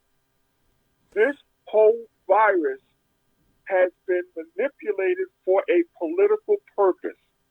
Yes. They need the black vote to stay on the Democrat plantation. They understand that if they don't keep 95% of the black vote, Donald Trump is going to be reelected. They've seen the numbers. They've read the tea leaves. And so they are now trying to use this virus as a way of controlling black people by saying, here we go again. See, it's the Republicans. This white dude, he's trying to kill all the black people. If you want to save us, you have to vote for this, Alzheimer's pedophile candidate that we're running out here who locked up more black people than anybody else in the history of this country. So he loves you. Yeah. This is now nothing more than political kabuki theater. Period. Here's a weird article. Well, when you said that, the first thing I was thinking of, Ralph, is that came to mind is, boom, Stacey Abrams. That just popped into my head. Don't even start with that loser. Oh, yeah. The funny thing is, I noticed she's really good with a knife and fork, too. Oh, yeah. Not so good with critical thinking, but that's a story for another day. Here's another article from the... And if you look at her, she's not too good with her corn on the cob either. She misses half of it. I saw that meme. You guys. Here's a story from the New York Post. And it's like, I read something like this and I have to ask me, and then I'm going to ask you, what do I do with this story? What am I supposed to think when I see a story like this? From the Post, it says the headline is De Blasio appoints wife, who already, now you guys might know more than I do.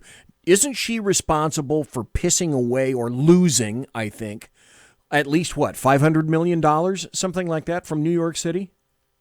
Yeah, it's unaccounted for. Mm-hmm. Yeah, completely. It's like, oh, well, we'll just print more. But the story... But here's another problem that I have with Mrs. de Blasio. Here is a woman who can't even decide whether she's a lesbian or whether she's a heterosexual. And and the homosexual community doesn't even want to touch that subject because I thought she was born that way. So if she was born that way as a lesbian, why is she married to a man? Well, so clearly this woman is mentally defective. De Blasio isn't really his name. Bill de Blasio has a ton of other names, but this story is, and I'm looking at a picture of her on this right now, which is disturbing. It's like, I need mind bleach. Some things once seen cannot be unseen. Anyway, the story is de Blasio appoints wife head of coronavirus racial inequality task force. There you go. Yep. What? Playing the race card. Yep. That's all this is about. Playing the race card. I can remember it was, I don't know, maybe a month ago or so. Trump was taken to task by Democrats and leftists saying that when you're sitting down at meetings with all these medical people, I don't see enough black and Asian faces in there. It's like, I don't know how to process that. Wife appointed head of coronavirus racial inequality task force. Okay, and how am I supposed to process this? This is more money being made. More money. But here's the stupidity of that criticism. But here's the stupidity of that criticism of Trump. We don't see any black or Hispanic or Asian people on the task force. Well, if Trump had appointed black and Asians and Hispanics on the task force, they all would have been called Uncle Toms and sellouts and race traders. Oh, boy. So what the hell do you want? Oh, boy. Do you want them there or don't you? Oh, boy. That deserves the bell for that right there. It's a no-win situation. No win.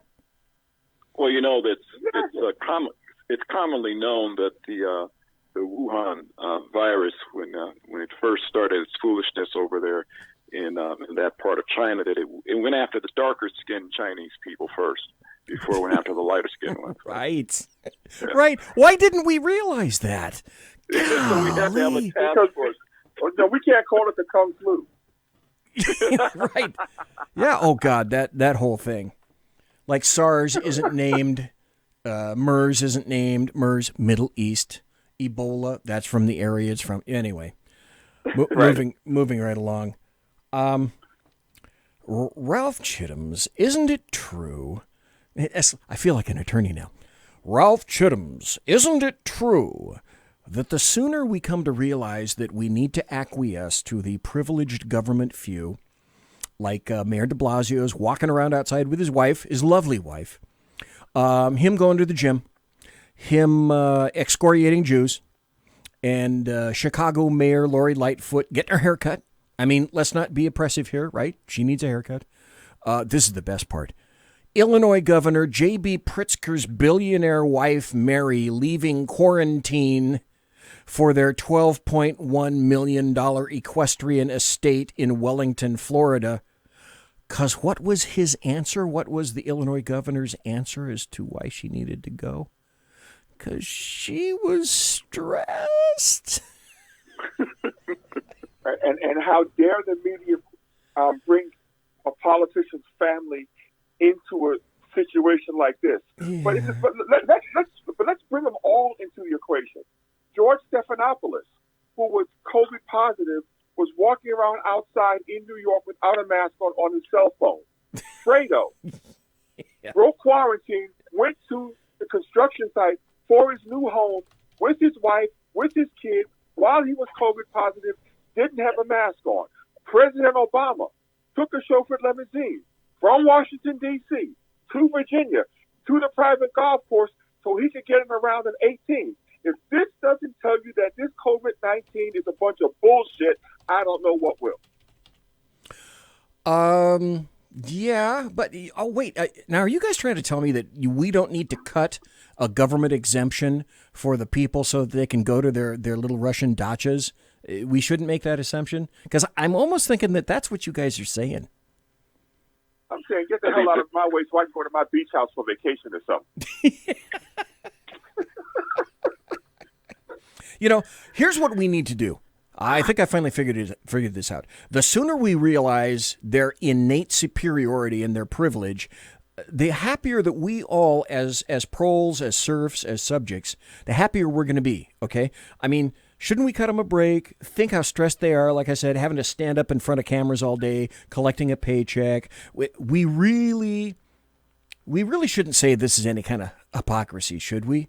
Isn't that just political? It's just abject political hyperbole.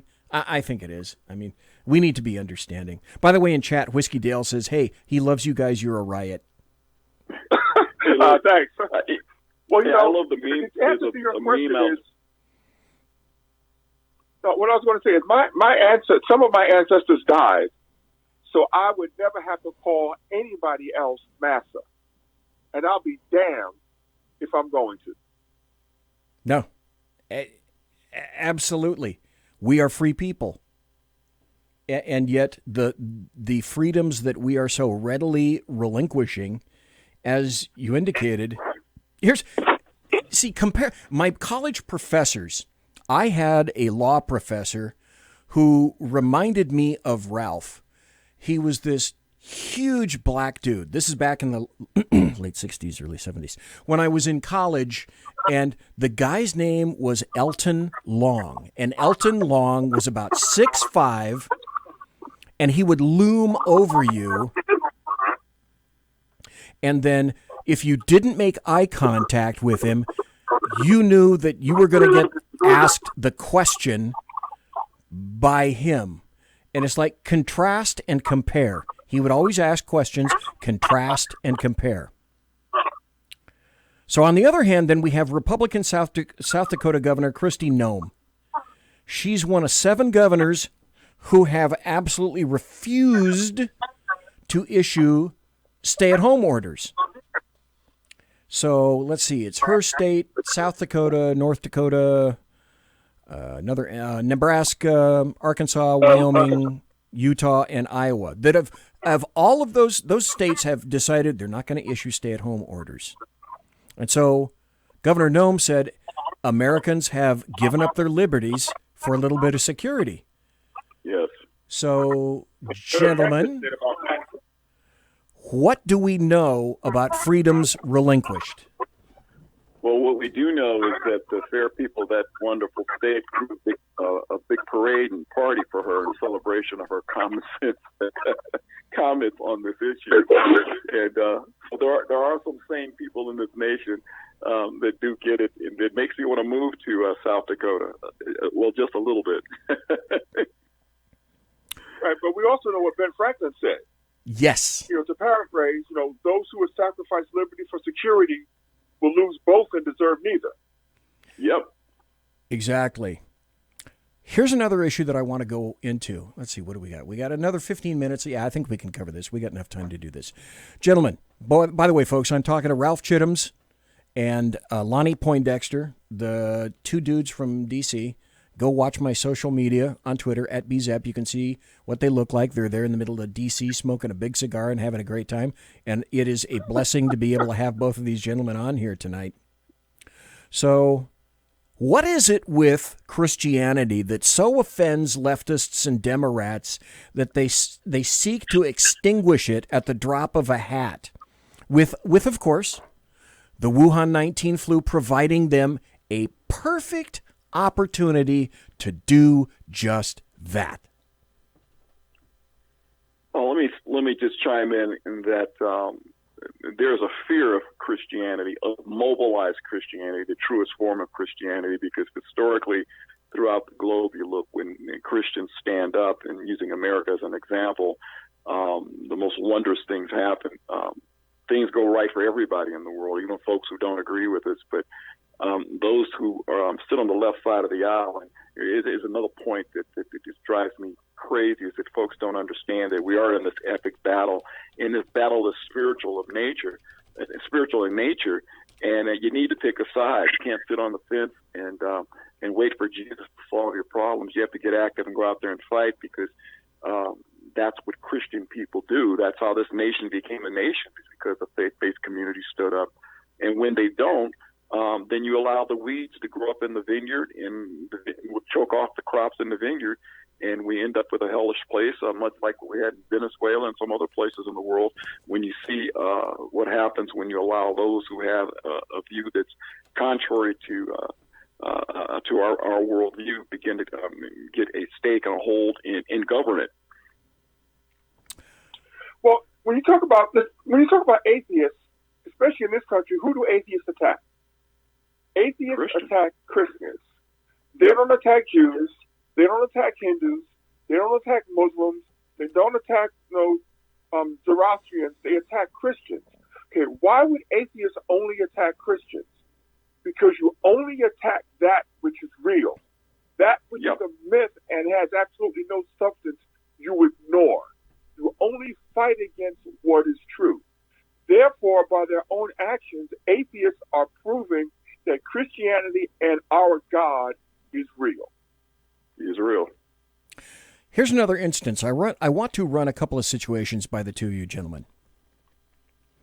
I noticed that, for example, the first one I'm thinking of, New York Mayor de Blasio. He's willing to drop 500,000 halal meals on Muslims. And he just recently decided a couple of days ago that he was going to yell at Jews for attending an Hasidic funeral. I don't see any conflict in that, do you? Well, it got even worse. He sent the cops into Williamsburg, which is a Hasidic community in Brooklyn, and they were going into synagogues and businesses and schools and issuing tickets. Do either one of you think that any leftist would have the temerity to pull that in a mosque? I don't know one that would pull it off in a mosque. They only go after the churches because they know that the Christian community has no huevos.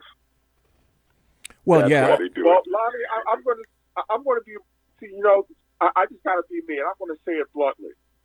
They're not going to do it to the Muslim community because they know some crazy-ass Islamist would yell Allahu Akbar and show up at their office and blow them the hell up. And no Christian and no Jew is going to do that. Nope. Here's another situation.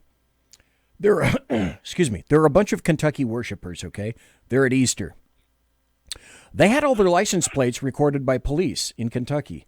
And there was another situation where other worshipers in their cars were told they couldn't attend services provided by a single guy, a priest, standing outside with, I think, a loudspeaker and talking to people in cars.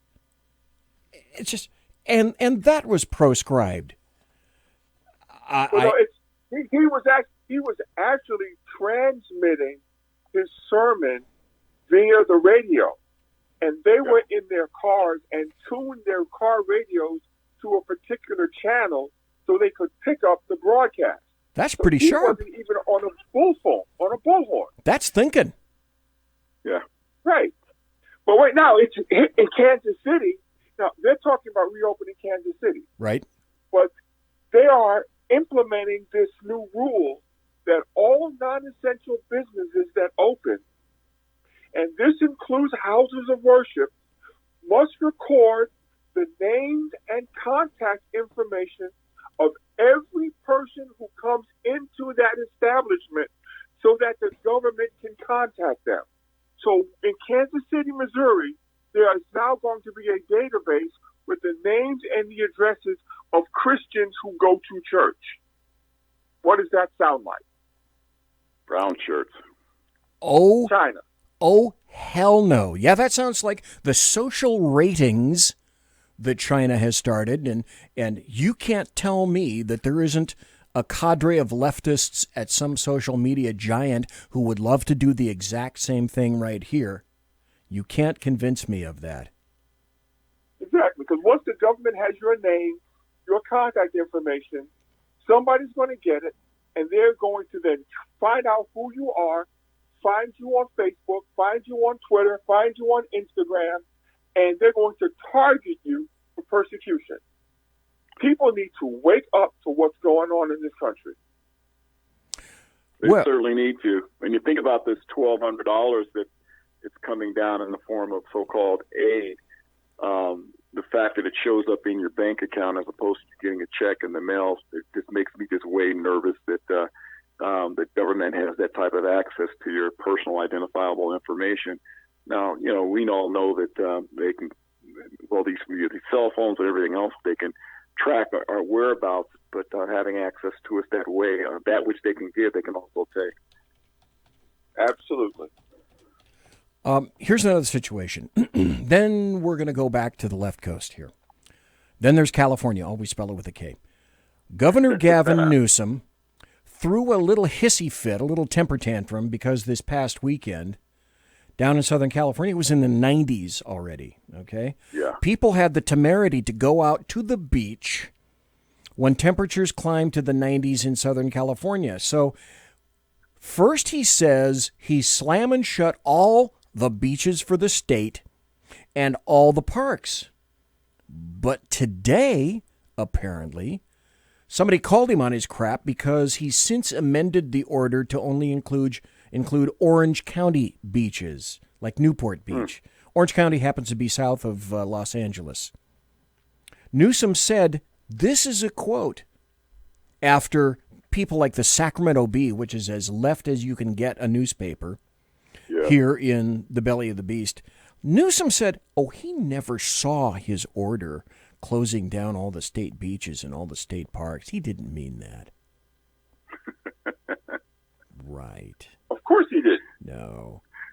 They are so drunk in the power that they think they have that they almost can't help it. It's got to come out. It's got to come out in some form or fashion. This is a dry run. Yes. This is a dry run to find out how far they can push America. Bingo. Oh, wait. Towards, Where's this? Yes, Ralph, exactly. This is a dry run to see how much they can get away with. Bingo. Yes. Ralph, you nailed it. Yeah, and also think about this. So let's think about this logically. They set up all of these mobile Army hospitals all over the country. They deployed the 2 naval ships, one on each coast. They did all of this stuff. And no facility that they set up saw more than 25% of capacity at the most. 25% at any of these facilities. That tells me that this was a dry run for something that they see coming down the road, and they just wanted to make sure that they would be able to set up and deploy successfully, and they're using this as just a cover for an operation. See, this is me wearing my tinfoil hat again and looking ahead, but that's the only thing that makes sense. That this was a dry run because they know something is coming. They're not telling us what it is, and they are just using this as a cover to prepare for something militarily down the road. Well, the other portion of that is that I believe simultaneously they also are attempting to push the envelope. They're testing the waters with their big toe to see, okay, how much can we get away with? Where's the line? We need to more efficiently determine the line, the location at which Americans will begin to push back. Clearly, they've found that right now, as far as I'm concerned. But in some states, yes. That caveat. We got about another 5 more minutes to go, and I want to ask the two of you folks. We're listening to Ralph Chittums and Lonnie Poindexter, a couple of great guys in D.C. right now, weighing in on a ton of things that we've spoken about tonight. Absent everything economically, I got to ask you guys, do you think we can recover from the loss of our freedoms? We all know it's a naked, you've said it, Lonnie said it. We all know it's a naked power and control grab made by the Democrats and leftists, ably assisted and, in my opinion, aided by the American media maggots. The freedoms we're watching that people are not objecting to, although they finally are in some areas. But once something like that is lost, gentlemen, can we get it back? We can get it back, but it's difficult. And the reason why I say, and I'm a glass half full kind of guy as opposed to half empty, is that all it takes is a remnant to stir things up and to move things forward. If we look at the history of the world and we look from a biblical standpoint, God never needed a whole bunch of anybody to do anything. He just needed some people to stand. So we're a nation built upon a Judeo-Christian ethic, and I feel ultimately this battle that we're in right now is a spiritual battle. So with common sense, America can stand up, and I believe it is. And we got a good taste of that in 2016 when the brash New Yorker was elected to office. There is a remnant in America that will stand up. I think we're all a part of that, and when we do, and as we're doing right now, it's scaring the bejeebers out of the left because the impeachment thing didn't work, Russia didn't work, the allegations against the Supreme Court justices didn't work, and so now we have this thing that they're doing now. I'm just believing we can keep swinging, keep fighting. And taking a quote from Ralph, and he says, the problem with the church is it's forgotten how to fight. I think it's beginning to remember its roots in fighting and pushing back on darkness and evil. And I think we'll prevail. We'll have a rough patch. I think the economy is going to hiccup a little bit after all this settles down. But I think even the economy will bristle back. But we must be forever vigilant, and we just can't go to sleep this time or next time. Now that we know what they're capable of, we can't go to sleep. Well, I mean, granted, what Lonnie said is true. With God, all things are possible. But we also have to understand that once you get to a certain level of elites in this country, there's no difference between a Democrat and a Republican. Yes. Because a lot of the rights that we are seeing eroded right now were made possible because of the Patriot Act, which was put in place by a ding Republican. Yep. So yeah, we may be able to get it back, but we need to understand that simply because a person has an R in front of his or her name does not make that person an ally. If they are part of the elites, they are part of the New World Order like the Bushes and everybody else, and it's going to take a fight of real patriots, not Republicans, not Democrats, but patriots to get this country back on its solid footing. I agree. Even if it means being out in the streets taking a swing. It's funny you should mention that because in chat, a guy named the Alaskan, and he's in here pretty frequently, said, you know what? These things are going to happen, and it's going to happen one of two ways, by either the ballot box or the ammo box. Or the ammo box, yeah. Mm-hmm. And it's a sad thing that we have to think about things like that these days, but we really do. Well, what's the quote about the Tree of Liberty? We all know it. Yep. It's got to be refreshed. With the blood of patriots. The blood of patriots. And tyrants. Yep. Yep. So that's why I buy bullets about every month. Well, I could tell you that I probably have an adequate supply here in California, but I'm not sure that's really true because I can't talk about that. Hey, Ralph Chittums. Hey, it's California. Always spell it with a K. Ralph Chittums and Lonnie Poindexter. Thank the both of you. Thank you ever so kindly for being here tonight. It's 9 o'clock on the left coast. It's the magic witching hour midnight on the right coast where you guys are up in the Northeast, D.C. Gentlemen, thank you very, very kindly for being here tonight. I really appreciate that the two of you came on, and I've had a great time. It's always a pleasure. Thank you so much for allowing us to come on. Hey, let me just mention also to catch my new venture in association with Star Parker, which at cureamerica.news. Cureamerica.news. Okay. Let me put that in chat. cureamerica.news. Okay. Good. Thank you. I appreciate that. Okay. Ralph Chittums, Lonnie Poindexter, gentlemen, thank you so much for being here tonight. All right. God bless. All right. Thanks. God bless. Take care, gentlemen. That was Lonnie and Ralph. They're going to be back probably individually next month. Oh, my God, can you believe it? Tomorrow is May 1st. Already. Almost half the year is gone. I'll be right back after this, and then you're going to hear the forbidden video. Conservative media done right. You're listening to the SHR Media Network. From a public locker inside a dilapidated Long Island rail station comes a show designed to piss off liberals using truth, facts, and ridicule. The Lid Radio Show, featuring the conservative voice from the People's Republic of New York, the Lid himself, Jeff Dunitz. Tune in every Wednesday at 2 p.m. Eastern, 11 a.m. Pacific on the SHR Media Network. Go to shrmedia.com. At Lid Radio, we fight for the truth, justice, and a good kosher T-bone. If you don't listen, Hillary Clinton might sneak into your bedroom in her housecoat late at night and blame you for her election loss. It's the Lid Radio Show with Jeff Dunitz. Hey, are you guys listening? This is Shannon from Right Way with Shannon and Mike in the AM on SHR Media. I know you've been wondering where we are and what's been going on. Well, folks, that's right. We're back. So please join us 7 to 9 a.m.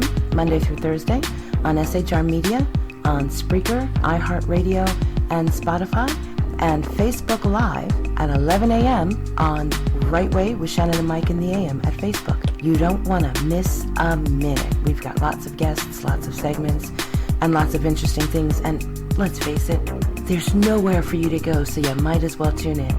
Again, Right Way with Shannon and Mike in the AM. We're back live on the air on SHR Media, 7 to 9 a.m. Monday through Thursday, audio and Facebook Live, audio and video. Yes, we are going to do video.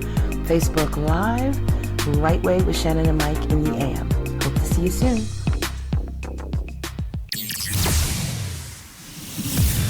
Broadcasting behind enemy lines in occupied California, a mere 2 miles from the state capital, the bloviating Zeppelin's Berserk Bobcat Saloon radio show can be heard every Tuesday and Thursday night at 8 p.m. Pacific and 11 p.m. Eastern, only on the SHR Media Network. Go to shrmedia.com to listen. You can also watch on the SHR Media Facebook page and the SHR Media YouTube channel. No goldfish were abused in the making of this ad. Conservative media done right. You're listening to the SHR Media Network. It is he that is me, bringing perspective from across the sea. Join me, Jack Alexander, 4 days a week for the Jack Alexander Experiment podcast, as I take a unique outsider's look at the news and issues affecting life and liberty here in the USA. I'll show you what the mainstream media refuses to. Politics, border security, defense, healthcare, travel, nothing is off limits. Catch the Jack Alexander Experiment podcast each Monday to Thursday on Facebook, YouTube, and everywhere good podcasts can be found. Also, check out the website www.jackalexanderexperiment.com. Southern Sense is conservative talk with Annie, the radio chick you bellows as host, and C.S. Bennett co-host. Informative, fun, irreverent, and politically incorrect. You never know where they'll go, but you'll love the journey. Annie is a top conservative host on Top Talk Radio and features some of the finest guests packed with important politicians and newsmakers. Listen every Friday, 3 to 6 p.m. Eastern, noon to 3 Pacific, on the SHR Media Network. Remember, Southern Sense is common sense. After 6 years covering terror and corruption, the Unpleasant Blind Guy is making a change. I'm Dave Milner. Join me on Spreaker and YouTube through SHR Media and on the Western Free Radio Network as I team up with Jeff Mitchell, host of the English Defense League radio show on blogtalkradio.com. Check show pages for air times. It's the Unpleasant Blind Guy. On EDL Radio. There's no surrender, ever. Because truth is not always pleasant. Conservative media done right. You're listening to the SHR Media Network. It's your business diva here, Melanie Collette. I am inviting you to a front row seat as I discuss some of the most intriguing details of wealth and finance with today's movers and shakers in the world of business. Listen in and discover financial truths on a global, domestic, and household scale. Uncover topics that will impact your wallet today and in the future. Money Talk with Melanie airs Monday through Friday, 5 p.m. East, 2 p.m. West, right here on SHR Media and High Plains Pundit Talk Radio. You can't afford to miss it. Conservative media done right. You're listening to the SHR Media Network. Ladies and gentlemen, boys and girls, children of all ages, welcome back to the final hour of the bloviating Zeppelin's Berserk Bobcat Saloon radio show, live and direct from the sumptuous, palatial, and resplendent SHR Media Studios, where I am broadcasting behind enemy lines in occupied California, always spell it with a K, a mere 2 miles east of the locus of evil on the entire left coast. That's it, the Bill Mill. That evil, stinking building at 10th and L Street, where late at night, when I get through with the show, and I exit that door right over there, what I'm going to be picking up is the stench, the odoriferous stench of sulfur and brimstone. Because that's what comes out of that building. Oh, and the wail of the death of common sense. Because there is no such thing that exists in that building. What I'm going to play for you next is the full unexpurgated version. I'll make a few comments, mostly not, because you've probably had enough of me for the prior 2 hours, although Ralph and Lonnie being here for hour 2, that was great, and we will have Ralph and Lonnie back, most def. But this video was removed from YouTube because it did not comport with what they call their community standards, but they'll never tell you what the fuck their community standards are. Isn't that awesome? Isn't that wonderful? It's because they don't want you to pin them down. Except for this one time. YouTube actually issued a statement on the removal of the video I'm going to play for you, and I'm going to tell you about this new area. I didn't want to tell you where I got this until tonight, because I was afraid that a lot of people were going to go there, and then, YouTube or Google or Facebook would attempt to bring that down as well. So YouTube issues a statement on the removal of that video with the Bakersfield doctors. And they did it a couple of days ago, Tuesday. And this press briefing, if you haven't heard it, you need to, because this is a couple of really smart dudes, a couple of doctors sitting at a table and discussing the new statistics that have come out and why it is that we should or should not be stuck in our houses, and why we should or should not tank the entire damn economy. So this is a video press briefing with accelerated urgent care doctors, 2 of them, Dan Erickson and Artin Masihi. The video was, there were 2 videos that played the entire briefing from a press conference. It was last week. So, like I said, YouTube said that it violated community guidelines. So what did they say? What did YouTube actually say about that? We quickly remove flagged content that violate our community guidelines, including content that explicitly disputes the efficacy of local healthy authority recommended guidance on social distancing that may lead others to act against this guidance. That's a YouTube statement. However, content that provides sufficient educational, documentary, scientific, or artistic content is allowed. For example, news coverage of this interview with additional content. Okay, so I'm going to play this video, and you tell me if these doctors who went to doctor school have sufficient educational, documentary, scientific knowledge about what they're talking about. You tell me. Now I can tell you where I happen to get this. This is from a new platform called NewTube. NEWTUBE. NewTube.app. They are attempting to compete with YouTube. I haven't been specifically just to that site. I'm going to put it in chat. NewTube.app. There it is in the SHR site. And I'm going to put it in the Facebook chat. So, Claudia Cheek in Facebook chat says they're all political leftists with a biased agenda. Oh my gosh, yes. So this is going to go an hour. We're going to be doing overtime. And I'm going to trust that either you guys are... Here's why I'm playing it. Because we may or may not see this content again. But if there's one thing that I want to do is play this so that you, because I trust you as adults, you have the ability as adults to make decisions for yourselves. I'm going to suggest certain things to you. I'm not going to tell you how to think. That's up to you. I'm going to present the information. You decide, like the video that I played in the first hour, it's up to you to decide whether you believe that or not. I'm presenting this to you so that you have the ability to watch and hear the entire thing, and then you draw your own conclusions as that adult. So here we go. I'm going to start the video. This will go roughly an hour. It's here so that it is hopefully immured forever.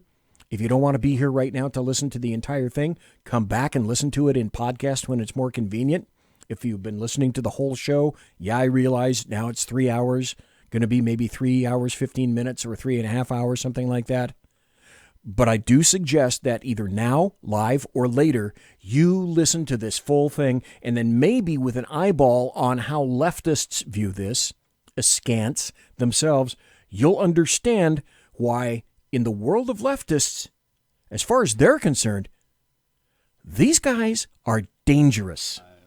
We've really wanted to come together today and kind of just talk about what we've learned over the last couple months here at Accelerated, and really talk about what's happening in Kern County with our testing, what's happening in California with the testing, and kind of an ER physician entrepreneur perspective on what's going on, and kind of what we think the approach should be going forward. And Dr. Masihi and myself have been dealing with this as you have. I'm sure you guys are working from home, you're sheltering in place, you're isolating yourself, and we want to talk about if that still makes sense. So we want to kind of take everything we've learned and throw it against the backdrop of who we are. You know, we both have had extensive classes in microbiology and biochemistry and immunology. We've studied this for each of us 20 years, and we take everything that we're seeing today and we put that against that backdrop and say, does this make sense? Are we following the science? We keep hearing following the science. What is science essentially? It's the study of the natural world through experiment, through observation. So that's what we're doing. We're studying the disease around us. We're making observations. We're doing testing, experiments to figure out exactly what's going on. And so this has caused some severe disruption for Accelerated, as we have people coming in 7 in the morning till midnight. We're reporting to the health department. We're calling patients back. And at the same time, our volumes have dropped significantly. The hospitals, their ICUs are empty, essentially, and they're shutting down floors. They're furloughing patients. They're furloughing doctors. So the health system has been evacuated in certain places. In New York, the health system is working at maximum capacity. In California, we're really at a minimal capacity, getting rid of our doctors and nurses because we just don't have the volume. The hospitals don't, as I've met with their CEOs twice in the last week, and we don't as well. So we're busy with paperwork for COVID, and we're all focusing on COVID. And so one of the things I'd like to talk about is when I talk to ER physicians around the country, what's happening? Well, because COVID has become the focus, people with heart disease, people with cancer, hypertension, and various things that are critical are choosing not to come in based on fear. So what that's doing is causing the health system to focus on COVID and not focus on a myriad of other things that are critical, because we don't have the staff there, and the major component is fear. People are saying, I don't want to go get seen by my doctor. What if I get the COVID? So there is a lot of secondary effects to COVID that aren't being talked about. And so we'd like to kind of look at how we responded as a nation and why we responded. Our first initial response 2 months ago was a little bit of fear. We decided to shut down travel to and from China. These are good ideas when you don't have any facts. We decided to keep people at home and isolate them. Even though everything we've studied about quarantine, typically you quarantine the sick. When someone has measles, you quarantine them. We've never seen where we quarantine the healthy, where you take those without disease and without symptoms and lock them in your home. So some of these things, from what we've studied from immunology and microbiology, aren't really... You see already where YouTube is getting pissed off at these guys? You quarantine the sick, not the healthy. meshing with what we know as people of... And they said the major component is fear. Scientific minds that read this stuff every day. So that's kind of how we started. We don't know what's going on. We see this new virus. How should we respond? So we did that initially. And over the last couple months, we've gained a lot of data. Typically in Kern County, for instance, we've tested 5,213 people, and we have 340 positive COVID cases. Well, that's 6.5% of the population, which would indicate that there is a widespread viral infection, similar to flu. We think it's kind of ubiquitous throughout California. We're going to go over those numbers a little bit to kind of help you see how widespread COVID is and see how we should be responding to it based on its prevalence throughout society, or the existence of the cases that we already know about. So if we look at California, these numbers are from yesterday. We have 33,865 COVID cases out of a total of 280,900 total tested. That's 12% of Californians were positive for COVID. So as you guys know, the initial models were woefully inaccurate. They predicted millions of cases of death, not of prevalence or incidence, but death. That is not materializing. What is materializing in the state of California is 12% positives. Well, if we have 39.5 million people. If we just take a basic calculation and extrapolate that out, that equates to about 4.7 million cases throughout the state of California, which means this thing is widespread. That's the good news. We've seen 1,227 deaths in the state of California with a possible incidence or prevalence of 4.7 million. That means you have a 0.03 chance of dying from COVID-19 in the state of California. 0.03 chance of dying from COVID in the state of California. Does that necessitate sheltering in place? Does that necessitate shutting down medical systems? Does that necessitate people being out of work? So that's California, and that's. I also wanted to mention that 96% of people in California who get COVID recover with almost no significant sequelae or no significant continuing medical problems. So those are important statistics for the state of California. 2 months ago, we didn't know this. So I'm going to bring it to light now because we're sharing our own data. This isn't data filtered through someone. This is our own data. We found 6.5%, and then California has found 12%. So the more you test, the more positives you get, the prevalence number goes up, and the death rate stays the same. So it gets smaller and smaller and smaller. And as we move through this data, what I want you to see is millions of cases, small amount of death. Millions of cases, small amount of death. And you will see that in every state. And since we're talking about following the science, we're going to follow the statistics and follow the science. So I want to look at New York State. They've been in the news a lot, right? And their numbers are critical. Let's go over their numbers. Cases of COVID as of yesterday, 256,272 cases in New York State. Not New York City, New York, the entire state. They did a total of 649,325 tests. That's 39% of New Yorkers tested positive for COVID-19. That's their ratios. This is public data online. You can all look it up. 39% of people were tested. 39% of the people were tested. 39% of New York State. Right. 39% of New York State, if there's 20 million people there, would be close to, 4 million. Which is likely, they likely have 7.5 million cases So I in just New want York. to make that clarification. It's Yeah. not 39% of every New Yorker, it's every New Yorker who's been tested. Right, so we extrapolate data. I just want to make that. We extrapolate data, we test people, and then we extrapolate for the entire community based on the numbers. The initial models were so inaccurate, they're not even... But in those initial models, a lot of them were based off if we did no social distancing. Right. Is that correct? So is it really fair to say, obviously they're not as bad as they were because those were based on alternative scenarios? And some of them were based on social distancing and still predicted hundreds of thousands of deaths, which has been inaccurate. So in New York, the ones they tested, they found 39% positive. So if that's indicative, and they tested 649,000 people, that's a massive test. That's accurate data, 39%. So if they tested the whole state, would we indeed have 7.5 million cases? We don't know. We will never test the entire state. So we extrapolate out. We use the data we have because it's the most accurate we have versus a predictive model that have been nowhere in the ballpark of accurate. So how many deaths do they have? 19,410 out of 19 million people, which is a 0.1% chance of dying from COVID in the state of New York.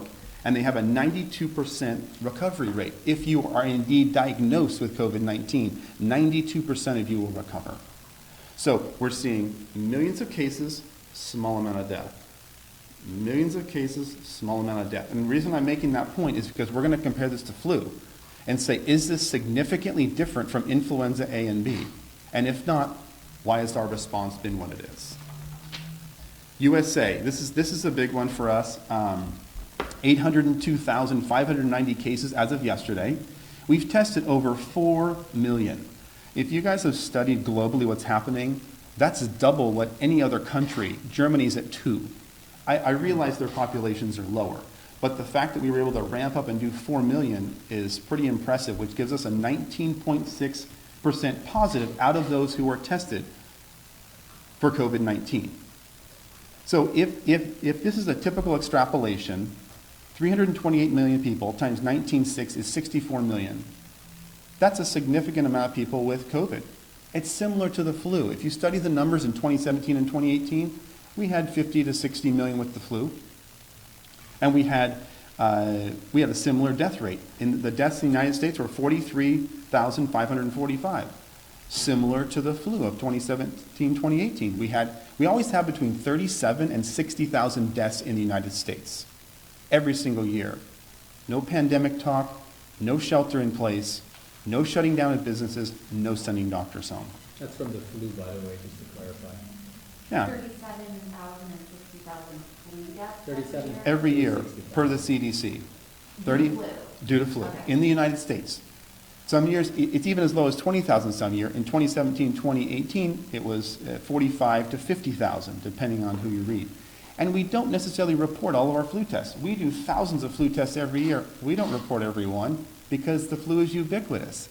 And to that note, we have a flu vaccine. How many people even get the flu vaccine? The flu is dangerous. It kills people. So just because you have a vaccine doesn't mean it's going to be everywhere. And it doesn't mean everyone's going to take it, because we see every year that we have a vaccine, and I would say probably 50% of the public doesn't even want it. So just because you have a vaccine, unless you force it on the public, doesn't mean they're going to take it. I want to compare the U.S. to Spain, because Spain is number 2 in the race for the most cases, which is not a race we want to win.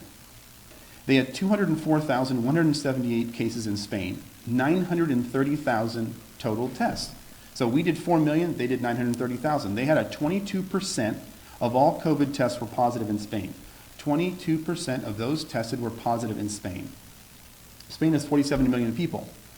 So that equates to about 10 million cases. If we extrapolate the data as we've been doing with every state, gives us about 10 million cases. How many died in Spain? 21,282 out of 47 million. You have a 0.05 chance of dying from COVID as a citizen of Spain. and a 90% chance of recovery from COVID without being on a vent, without being in a hospital.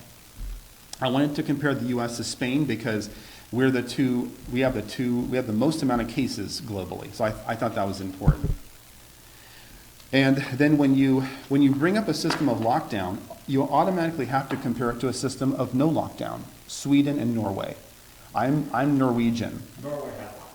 Norway has lockdown, Sweden does not have lockdown. What happened in those two countries? Are they vastly different? Did Sweden have a massive outbreak of cases? Did Norway have nothing? Let's look at the numbers. Sweden has 15,322 cases of COVID. They did 74,600 tests, which is 21%, similar to the other countries, 21% of all those tested came out positive for COVID. What's the population of Sweden? About 10.4 million. So if we extrapolate out the data, about 2 million cases of COVID in Sweden. They did a little bit of social distancing. They would wear masks and separate. They went to schools, stores were open. They were almost about their normal daily life with a little bit of social distancing. They had how many deaths? 1,765. California's had 1,220 with isolation. No isolation, 1,765. We have more people. What I'm getting at is millions of cases, very small death.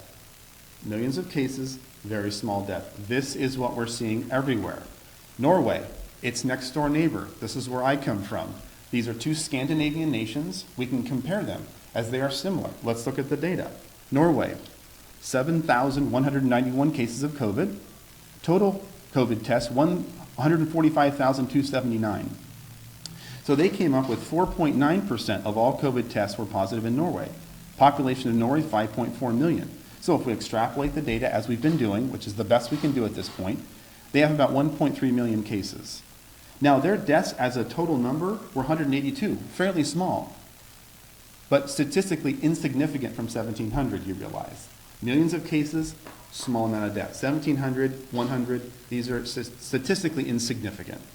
So you have a 0.003 chance of death as a citizen of Norway and a 97% recovery. Their numbers are a little bit better. Does it necessitate shutdown, loss of jobs, destruction of the oil company, furloughing doctors?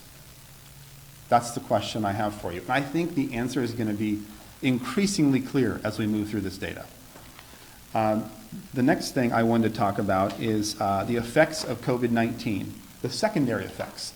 COVID-19 is one aspect of our health sector. What has it caused to have us be involved in social isolation? What has it caused that we are seeing the community respond to? Child molestation is increasing at a severe rate. We could go over multiple cases of children who have been molested due to angry family members who are intoxicated, who are home, who have no paycheck. These things last a lifetime. This isn't about a seasonal flu. These are things that will follow these people and affect them in a negative fashion for their life. And these are secondary effects from COVID. And these are from me talking to ERs, talking to my doctors, and talking to people across the country and finding out what they're seeing. Spousal abuse. We see people coming in here with black eyes and cuts on their face. It's an obvious abuse case. These are things that will affect them for a lifetime, not for a season. Alcoholism, anxiety, depression, suicide. I talked to Donnie Youngblood and various people in the community, and I've asked them, how are things going? Suicide is spiking. Education has dropped off. Economic collapse. Medical industry, we're all suffering because our staff isn't here and we have no volume. These are all real things that I'm seeing every day. I don't read about this stuff. I'm seeing it in my clinics. We have clinics from Fresno to San Diego, and these things are spiking in our community. These things will affect people for a lifetime, not for a season. So let's make sure we're clear on that.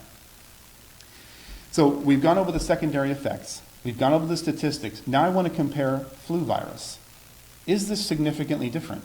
And I just got a little bit of data here. So deaths, per the CDC, 24,000 to 62,000 deaths each year.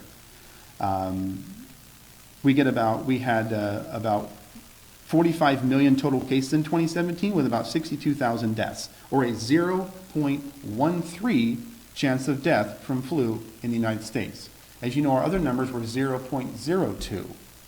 So the lethality of COVID-19 is much less. Now you've got hotbeds of it in New York, but again, we went over the numbers, 0.1% chance of death. Widespread, small amount of deaths. It's similar to flu, as a matter of fact. If we follow the science, as we've been asked to do, I'm following the science. This data is generated by the CDC, World Health Organization. The testing is generated by what we have done here. So we are following the science. Now I want to talk about the immune system.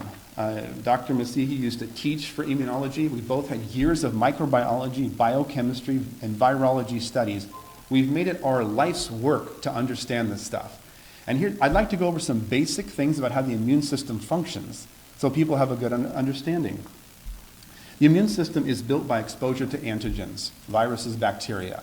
When you're a little child crawling on the ground, putting stuff in your mouth, viruses and bacteria come in, you form an antigen-antibody complex, you form IgG, IgM. This is how your immune system is built. You don't take a small child, put them in bubble wrap in a room and say, go have a healthy immune system. This is immunology, microbiology 101. This is not something, this is the basis of what we've known for years. What I'm seeing is when you take human beings and you say, go into your house, clean all your counters, Lysol them down, you're going to kill 99% of viruses and bacteria, wear a mask, don't go outside. What does that do to our immune system? Our immune system is used to touching. We share bacteria, staphylococcal, streptococcal bacteria, viruses. We develop an immune response daily to this stuff. When you take that away from me, my immune system drops. As I shelter in place, my immune system drops. You keep me there for months, it drops more. And now I'm at home, hand washing vigorously, washing the counters, worried about things that are indeed what I need to survive. Let's follow the science. This is immunology, folks. This is microbiology. This is what we've combined together. We have 40 years of experience in this. This is common sense immunology. So quarantining and social distancing is worse for us, you're saying? It decreases your immune system. You can't build an immune system by, if someone has a reduced immune system, you hide them away because they can't build an immune system. If you have a normal functioning immune system, you need interaction. When a child's in a womb, you're in this protected environment. When you come out, you have almost no immune system. You develop that through touching your mouth, touching your eyes, virus, bacteria, immune response, IgG, IgM. This is how you build a strong immune system. Do you think people are worrying too much? Of course they are, but that's from media telling them to. I am telling them sheltering in place decreases your immune system. And then as we all come out of shelter in place with a lower immune system and start trading viruses and bacteria, what do you think is going to happen? Disease is going to spike. And then you've got disease spike amongst a hospital system with furloughed doctors and nurses. This is not the combination we want to set up for a healthy society. It doesn't make any sense. So Dr. Fauci is wrong then when he says that COVID-19 is shown to be nearly 10 times deadlier than the flu? Initially, maybe that was true. But again, I'm going through the numbers. I'm not saying who's wrong or right. I'm going through the science and through the numbers. And I, like you, have been watching media and studying this for 2 months, night and day. I go to bed at 2 or 3 in the morning. Every day I read after my shift, and I say, what's going on here? I'm not in an ivory tower. I'm in seeing patients every day, and I'm collecting my own data. I didn't have data 2 months ago. I just shared my data. 6.5% of all patients we tested are positive. That's actual, unfiltered, non-political data. So respectfully, to go off that question, and I know you guys are obviously very intelligent, very accomplished physicians, do you think that you guys know more than the top immunologists in the entire United States, and that basically every country in the world has got this wrong, that accelerated urgent care has got this right? I'm not saying, again, I'm sharing the data. I'm not saying but we're right, somebody's but wrong. Your conclusions from that data are different than what the top doctors worldwide are concluding. Why is that? Why They had no data. The data is coming in. The World Health Organization and the U.S. government has no data. No, I'm saying you have to give the virus time. From December to now, there was tons of hypotheses. You have to let the data work. Let the virus rise up, Then we study it and we see, did we respond appropriately? Initially, the response, fine, shut it down. But as the data comes across and we say, now wait a second, we've never, ever responded like this in the history of the country. Why are we doing this now? And you don't think that they're also studying that data and that their data is even more accurate and more timely than what we're getting here in Kern County? Go ahead. Yeah. What was your first name? Tim. So I think Oh, sorry. Thank you for your question. I think your question is valid, and obviously Dr. Fauci is a world-renowned immunologist, and a lot of the data that they originally gave us was theoretical, because coronavirus is a new virus. We've studied coronavirus since the 70s. Coronavirus was... We've studied different coronaviruses. This one is novel. Like SARS is a form of coronavirus, MERS is a form of coronavirus. Sure. We've studied different kinds, but this one is new. So with all due respect, again, we haven't studied this virus. But if you let me finish... Let me finish. So every year, according to your argument that you just made, every year... Not an argument, it's a question. Every year when we get the flu, it's a new flu virus, correct? Correct. But 99% of it is flu, correct? The way viruses change, they undergo mutations through their DNA, deoxyribonucleic acid. There are different types of mutations which either cause increased virulence, more likely decreased virulence, meaning how dangerous a virus is. So when coronavirus was, we've been studying coronavirus since the 70s. And this type of coronavirus that came out was, first and foremost, transmissible through human beings, and that was new. And I think any time you have something new in the medical community, I've been a doctor for 26 years. Anytime you have something new in the community, the medical community, it sparks fear. And I would have done what Dr. Fauci did, so we both would have initially. Because the first thing you do is you want to make sure you limit liability and limit deaths. And I think what they did was brilliant initially. But, looking at theories and models, which is what these folks use, is very different than the way the actual virus presents itself throughout communities. And there's different communities we're talking about here. Bakersfield, a lot more widespread than Manhattan. Very, very different. So you can't really... theory and reality are not always the same, and that's what Dr. Erickson is presenting. It's not about being right or wrong. Medicine, what they teach us is you practice medicine. I'm learning every day, so is Dr. Erickson. We all learn every day. It's not about being right, who's wrong. It's not a basketball game, who made the basket, who didn't. It's about looking at trends and saying, hey, we're not seeing what they've been talking about for the past 6 to 8 weeks. We've crippled the economy. There's a lot of domestic issues going on. Is social isolation warranted for the healthy? So I understand that you guys are seeing drawing different conclusions from the same data. Why is that? That's my question. Because we're actually seeing the patients. Dr. Fauci hasn't seen a patient for 20 years. I'm just saying, it's in general, a lot of the figureheads are not. It's like the general contractor versus the sub. He's not seeing patients. He's in an ivory tower. And we have a world of respect for him. He's a world-renowned immunologist. Two different things. He's an academic. We've dealt with academics all of our life. I did surgery at USC and Loma Linda, all academics. But academics and reality is two different things. So we're just presenting our data and our opinion as medical professionals in this community. I was going to say, so you're not necessarily talking about a community in Manhattan, which obviously is. Well, I haven't been to Manhattan for 20 years, right? Yeah. So let me ask this. So I mean, in your professional expertise, both of you guys, very prominent here in the community. Why do you think we are taking these measures? Why do you think that? Governor Gavin Newsom. Why do you think he's taking these measures to have California being on a strict shutdown right now? Well, again, as a leader, you listen to the people around you, and they make decisions on different timelines. And so Gavin Newsom has people around him telling him, we think this is the best move for now. And then early on, we told people the truth changes every 2 hours, because it was. As the data moves, as we do our own testing, I'm giving a different answer now than I would a month ago. because I understand the progression of disease in this area. I also understand the progression of disease elsewhere because I look at their data.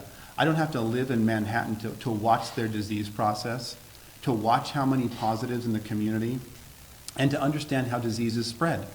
For instance, nobody talks about the fact that coronavirus lives on plastics for 3 days, and we're all sheltering in place. Where'd you get your water bottles from? Costco. Where'd you get that plastic shovel from? Home Depot. Those are fomites and carriers of disease. So you take your family sheltering in a place that you think is safe, and you're taking fomites with disease that they've shown that lasts 3 days. Are you really protecting yourself from COVID? Does that make sense to you? It doesn't make sense to me. And if I swabbed things in your home, I would likely find COVID-19. And so you think you're protected, but you've got fomites coming from, Home Depot and Lowe's. And it's okay for us to be mingling in those situations, but we have to not go to work. It's okay for us to go to Costco, but not to church. Do you see the lack of consistency here? From a microbiological, immunological standpoint, that doesn't make sense. If you're going to isolate people, you need to shut these all down, because that's how the fomites are being transferred. When you go to Del Taco and you get a plastic bag or piece on your burrito from someone not wearing a mask who is just wiping their arm on your thing, do you think you're protected from COVID? When you wear gloves that transfer disease everywhere, those gloves have bacteria all over them. I'm wearing gloves, not helping me. As your mask that you're wearing for days, you touch the outside of it, COVID, and then touch your mouth. This doesn't make any sense. We wear masks in an acute setting to protect us. We're not wearing masks. Why is that? Because we understand microbiology, we understand immunology, and we want strong immune systems. I don't want to hide in my home, develop a weak immune system, and then come out and get disease. We have both been in the ER through swine flu and through bird flu. Did we shut down for those? Were they much less dangerous than COVID? Is the flu less dangerous than COVID? Let's look at the death rates. No, it's not. They're similar in prevalence and in death rate. So we are saying that our response now that we know the facts, it's time to get back to work. It's time to test people. But again, testing gives you a moment in time. Testing tells you, the nasal swab says positive or negative. The blood vial, the tiger top or the finger stick gives you IgG, IgM. IgG being the long-term immunoglobulin we look at for immunity. But again, it's a moment in time. And what's interesting to me too is when someone dies in this country right now, they're not talking about the high blood pressure, the diabetes, the stroke. They say, did they die from COVID? We've been to hundreds of autopsies. You don't talk about one thing. You talk about comorbidities. Their vessels were narrowed. Their lungs were a smoker. COVID was part of it. It is not the reason they died, folks. It is one of many reasons. So to be so simplistic to say that's a COVID death because they have COVID, you know how many people die with pneumonia or people that die from flu? With flu, I should say. It's not from flu. Their lungs were compromised by COPD. They had a heart attack 2 years ago. They have a weakened body. We aren't pressured to test for flu. But ER doctors now, my friends that I talk to say, it's interesting. When I'm writing up my death report, I'm being pressured to add COVID. Why is that? Why are we being pressured to add COVID to maybe increase the numbers and make it look a little bit worse than it is? I think so. So this is what I'm hearing from physicians I talk to in Wisconsin, New York, and everywhere. So you think that physicians are being pressured to make the numbers look worse than they are? They're being pressured to add it to their diagnostic list. And so where is that pressure coming from, in your opinion? Well, I probably coming from the administration. So their administration is saying, or the Newsom administration? It's probably coming from the hospital administration. I didn't ask them specifically, but they said we're being pressured in-house to add COVID to the diagnostic list, when we think it has nothing to do with the actual cause of death. You can't confirm that beyond their word. The actual cause of death was not COVID, but it's being reported as one of the disease processes and being added to the death list. When they died from COPD, they had COVID. COVID didn't kill them. 25 years of tobacco use killed them. Yeah, that's actually interesting. So I guess my question right off the bat is, I know that right now we're discussing simply anything. There's people with immune deficiencies who COVID just supplements whatever illness they're dealing with, and that's contributing to their, to their death. So Going back to what I think the theme is here is quarantining and social distancing, is it necessary? So my question is it necessary are you saying it's only necessary for some individuals to be quarantining, but for healthy individuals, it's not? Yeah, exactly. I mean, why would you quarantine the healthy? If you're young and healthy, why would you quarantine yourself? It doesn't make any sense. You quarantine the ill. And we were. Don't they say that one of the reasons you do that is because, so many people are asymptomatic, and then they need to get home and spread it to someone who is immunocompromised. Sure. I mean, isn't that part of the reasoning? 25% of patients who have COVID are asymptomatic, which is why we advocate for widespread testing. In order to open the economy, you have to have widespread testing. That's number one, no question about it. But historically, if you look at biblical times, you look at leprosy, Mycobacterium leprae, which is the bacteria that causes it. They isolated the sick. They didn't isolate everybody else. So isolating the healthy just doesn't make sense, in our opinion. So you guys think herd immunity is kind of the way to go then? Absolutely. I think so. There's two ways to get rid of a virus, right? Either it burns itself out or herd immunity. For hundreds of years, we relied on herd immunity. Viruses kill people. End of story. The flu kills people, COVID kills people. But for the rest of us, we develop herd immunity. We develop the ability to take this virus in and defeat it. And for the vast majority, 95% of those around the globe, this is true. And when we look at people that have locked down and people that haven't locked down, we have massive data. It is not statistically significant whether you lock down or not. So why are we doing it? Do you think it's safe for the state to lift the lockdown? Yes. Would it be safe for people to be outside right now? Yes. I'm outside with no mask. Are the gloves and mask maybe a little bit too much right now? Is that kind of what you're saying in some Well, sense? again, do you want your immune system built or do you want it not built? The building blocks of your immune system is virus and bacteria, end of story. That's how you build it. There's normal bacteria and normal flora. There's normal bacteria and normal flora that we have to be exposed to. Bacteria and viruses that are not virulent are our friends. They protect us against bad bacteria and bad viruses. So right now, if you look at Dr. Erickson's skin or my skin, we have strep, we have staph. All staph isn't bad, all strep isn't bad. They protect us against opportunistic infections. That's why when a baby comes out of the womb for the first 3 to 6 months, they're extremely vulnerable to opportunistic infections, which is why when we see a little baby in the ER with fever that's 1 month old, you do a spinal tap, you do a chest x-ray, you do blood cultures, you do urine cultures. But if you had a fever, I wouldn't do that for you. Why? Because that baby does not have the normal bacteria and flora from the community, whereas you do, because you've interacted with, you've gone to the gas station, you've gone to Home Depot. That's the difference. Normal flora, we all need normal flora. What Dr. Erickson is saying is when you are self-isolating at home for 2 or 3 months, you lose that normal flora. So I guarantee when we reopen, there's going to be a huge amount of illness that's going to be rampant because our immune systems have weakened. And that's just basic immunology and virology. I just wanted to ask Dr. Erickson if you were done with your presentation or if you Joining me right now is Florida Senator, member of the Foreign... Let's see here. maybe my questions at the end. I just wanted to make sure. I had some conclusions, but basically our conclusions are that when I look at the basic tenets that we know of microbiology, and I say, do we need to still shelter in place? Our answer is emphatically no. Do we need businesses to be shut down? Emphatically no. Do we need to test them and get them back to work? Yes, we do. The secondary effects that we went over, the child abuse, alcoholism, loss of revenue, all these are, in our opinion, a significantly more detrimental thing to society than a virus that is proven similar in nature to the seasonal flu we have every year. We also need to put measures in place so economic shutdown like this does not happen again. We want to make sure we understand that quarantining the sick is what we do, not quarantining the healthy. We need to make sure if you're gonna dance on someone's constitutional rights, you better have a good reason. You better have a really good scientific reason and not just theory. We're going to work diligently to find a vaccine.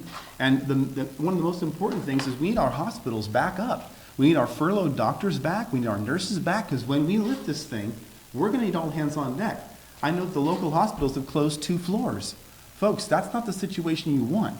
We're essentially setting ourselves up to have minimal staff, and we're going to have significant disease. That's the wrong combination. So that's kind of the gist of what we wanted to get across today. And I've been working with some of the leaders, and I've talked to the head of the CDPH. I've gotten their opinion on this, and a lot of the leaders in Sacramento. And we're all in agreement. But we need to have Governor Newsom in agreement with us to lift this ban. I've talked to our local head of the health department, and he's waiting for that. Even though they're in agreement with me, they're waiting for the powers that be to lift, because the data is showing us it's time to lift. So if we don't lift, what is the reason? Well, I want to ask you about testing here in Kern County. We have, according to public health, just under 3,600 pending tests. If you compare that as percentage to the rest of the state, that's very high, given we have 900,000 people in the state of 39.5 million. Why is, I know you're not public health, why is our testing, the speed at which it gets done here in Kern County seemingly so bad? Well, demand. Unless you're going to grab people from their homes, people are afraid. They're sheltering in place. They're having problems with their diabetes and they won't come in. Do you think they're going to come in for a test? Not in your life. They're sheltering at home. So a lot of times you've probably seen our marketing. We do coronavirus testing. We've called the major businesses. You have to have people actually come to perform the test. If they're afraid to come in, which a lot of people are, we can't get the data. So you're talking about the medical staff? No, the patients. Well, what I'm saying is that we have just under 3,600 pending tests. People Right. who have been tested, but they haven't gotten their results yet. That's about half of all of California.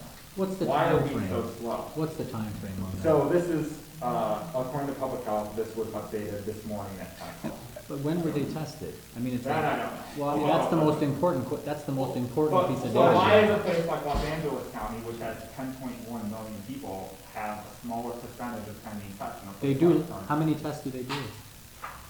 Well, I'll piggyback right off of that. So, I mean, if you look at the pending tests within the last 10 days versus the amount of negative and positive cases the county's reporting, it seems like it varies maybe 150 to 200 reports coming in a day, and that large number of just over 3,000 over 3,500 is still there. Yeah. So this idea of let's test everybody, do we even have the capacity to do that? Even if they tested every single person here, there's 900,000 people in Kern County. There's 10.1 million in LA County. So why is Kern County seemingly lagging as opposed to other counties in California? And again, I appreciate that this isn't your fault. No, it's not about a fault. This is a discussion. We do the majority of testing in Kern County for COVID. We do the majority of testing. And our folks, we have a couple hundred employees, are working night and day to serve this community. So we're at full speed. We can handle a lot more testing. We're seeing about half the volume we normally see. We can double our volume and still take care of, getting the results back. Unfortunately, we don't run them in-house. Nobody does. We depend on major labs that are huge players in the United States. So our job is to evaluate the patient, make sure it's they don't have any other issues, tonsillitis, pneumonia, flu, swab them for COVID, send them to the lab. The lag from the time they get it to the result is usually 2 days. It's a 2-day result, which is in line with everywhere else. That So, doesn't seem to be, though. I mean, the variation is 150 to 200 within the last 10 days. I mean, they've been sitting with over 3,000 pending tests for a while now. So, how many people have you tested, did you guys say? Yeah, we went over the numbers. I'll give them to you one more time. We've tested 5,213. We've had 340 positives. Now, we have people calling back from 7 in the morning till midnight. We can only speak to our data collection. Initially, the labs were taking 10 to 12 days to get results. That was about 6 weeks ago. Then they refined their process. They brought in more analyzers, so they automated. They were doing things manually. They automated the process, and now it's 1 to 3 days. All of our data is followed up on. These 5,213, these are called back. We do between 150 and 200 tests every single day of the week, including weekends. We have people calling back till midnight, every single patient. Our data is followed up on. I can't speak to what LA people are doing. I know what we're doing here.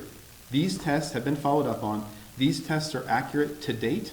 And if you look at the pending tests, 5,213 is a majority of them. So I know our processes. Maybe the hospitals are not sending them stat. I don't know. But our data is coming around 1 to 3 days. Based on the data, would you say? No, not at all. Based on your information, would you say it's safe to open up schools, sporting events, and for people to gather outside again, including gyms? Yeah, I would start slowly. I think we need to open up the schools, start getting kids back to the immune system. And the major events, the sporting events, these are non-essential. Let's get back to those slowly. Let's start with schools. Let's start with Cafe Rio and the pizza place here, because I can go into Sully's right now, which I did this morning. There was 25 people in there, and I can stand in line for 10 minutes, but I can't go in Cafe Rio and sit there for 10 minutes. Does that make sense to you guys? And I can go into Costco and I can shop with people, and there's probably a couple hundred people, but I can't go in Cafe Rio. So big businesses are open, little businesses are not. There's no science behind that. As we've gone over, that is not science. There's other factors in play that we don't have time to go into, but it's not science. I want to make that clear. So you're saying, I'm curious what you think needs to happen, or if someone came to you, county, and said, what should we do to reopen? Because you said you think testing is important, but are you saying, it sounds like you're saying a slow reopening, starting with the most essential things and working from there. And then how would you propose doing wide-scale testing? Well, and I've met with all the CEOs and all the hospitals as early as yesterday, and I've met a couple times, and they've said, what's your capacity? We're trying to figure out our capacity. So it's an ongoing discussion, and from our perspective, we've said, let's start back opening the businesses up. People need revenue. They need the food chain. For instance, your Grimway, your Bolt House, they have thousands of employees. Well, they're all working. Have they all been tested? So our thing is start with the food industry and the food chain, test them, and what we're trying to do now is validate a finger stick test so that we can test people in 3 minutes. They're just coming out. So we're actually at noon today, we're supposed to meet with a major lab talking about running the Tiger Top, which is the blood tube alongside the finger test, doing our self-validation over the next week or two, getting that rapid test done so that people can test as they go into work. Boom, 3 minutes, negative, come. And we do that until we find out who has active disease, who's not, and we don't have to do everyone, but a majority of players, and then eventually we treat this like we treat flu, which is if you have the flu and you're feeling fever and body aches, you just stay home. If you have cough, fever, shortness of breath, COVID is more of a respiratory thing, you stay home. You don't get tested. Even when people come with flu, a lot of times we don't test them. We go, you have flu. Here's a medication, or if it's been more than 2 days, you don't get Tamiflu, it works itself out. This virus is the same. You have COVID, go home, let it resolve, and come back. So someone who would test negative for the antibodies, should they be allowed to go back to work? They should, because they may be negative for the antibody for years. They may never get flu. We have people in their 50s who have never had flu. So you're just saying anybody who doesn't have an active coronavirus infection should be allowed to go back to Absolutely. work, whether they have the antibodies for it or not? Right. Okay. But you're saying that once we have the testing in place, is that correct? Well, if you have no symptoms, you should be able to return to work. Are you an asymptomatic viral shedder? Maybe, but we can't test all of humanity. I think one thing I also wanted to add is we're going to miss cases. Sure. We're going to miss cases of coronavirus, just like we miss cases of the flu. I think one thing that is being televised is that we need to capture every single coronavirus patient. No, we don't, because that's not reality. Theory and reality are very, very different. We worked in ERs for 15 years. Theory and reality are very different. It would be nice to capture every coronavirus patient, yes, but is that realistic? Are we going to keep the economy shut down for 2 years and vaccinate everybody? That's an unrealistic expectation. Not unless you want to drive the entire planet into the ground, which would be a very bad thing. Let me remind you of this, by the way, and then we will continue. Conservative media done right. You're listening to the SHR Media Network. And we continue with the briefing. So you're going to cause financial ruin, domestic violence, suicide, rape, violence, and what are you going to get out of it? You're still going to miss a lot of cases. So we need to treat this like the flu, which is familiar. And eventually, this will mutate and become less and less virulent. Because patients who are asymptomatic or silent shedders usually have the milder version of the coronavirus, right? Because it's milder, that's why they're not as symptomatic. And that tends to spread quicker than the more virulent forms. Sharon Flaw, I'm sorry, from PGT gave me some questions to ask. One of them was, what sources do you cite to back your claims? What scientific papers and studies can you send out to us? Are there other people? This is too early. Scientific studies, double-blind clinical controlled trials take time, years. So we're doing the best with the data we have. I gave you the statistics. This is all common knowledge you can find online. This is their countries reporting to these different news entities. This is all common knowledge. This is not based on double-blind clinical controlled trials. Again, we've been studying microbiology for 20 years. This is our life goal. In our 20s and 30s, 40s, this is what we do. We throw this information against the backdrop of knowledge. We both have degrees in this, and say, is this legitimate? I don't need a double-blind clinically controlled trial to tell me if sheltering in place is appropriate. That is a college-level understanding of microbiology. That's next year. Next year, 2 years down the line. A lot of times in medicine, you have to make educated decisions with the data that you have. I can sit up, in the 47th floor in the penthouse and say, we should do this, this, and this, but I haven't seen a patient for 20 years. That's not realistic. We're using the basic data that we have here, which we're happy to share with you guys. We have all the data. This is our data from Kern County. And because we're the largest testing center for Kern County, we're assuming our data is accurate for this specific area. How many tests have you guys done, and how many of your tests have come up positive? 5,000. We've done 5,236. 5,213. That's okay. 5,213, and we have 340 positive. 340 positive. 6.5% is our number. Is it coming to the point where it's getting unhealthy to stay inside and do the shelter-in-place orders? I think so. I mean, sorry to cut you off. Your vitamin D levels go down. You're not outside. You're not, your mood goes down. When your mood goes down, you're more likely to get sick. You get depression. Going outside is healthy. I mean, why can't you go to the park and walk around, but you can go to Home Depot and nobody's wearing a mask? It doesn't make sense. The inconsistencies and the incongruencies make no sense. That's the bottom line. So when Governor Newsom says restaurants after the stay-at-home order, you might see waiters and waitresses wearing gloves and masks and giving you disposable menus, you guys disagree with that? No, it's not. We don't disagree with that. I mean, I think you can look at it from two different ways. I think if you're healthy and you don't have significant comorbidities and you're not immunodeficient and you're not elderly, you should be able to go out without any gloves and without a mask. I think if you are those things, you should either shelter in place or wear a mask and gloves. I don't think everybody needs to wear a mask and gloves because it reduces your bacterial flora. It doesn't allow you to interact with society, and your bacteria flora and your viruses, your friends that protect you from other diseases, end up going away, and now you're more likely to get opportunistic infections that are hoping you don't have your good bugs fighting for you, if that makes sense. So doctors, you guys are calling for, as you said, gradual opening up, and with that we have to increase our testing. But if you look at the numbers per capita, California is the fourth lowest state per capita testing. The U.S. is below almost every Western European nation per capita testing, minus I think the UK and France. And Germany. Places like, no, we're lower than everybody minus the UK and France per capita.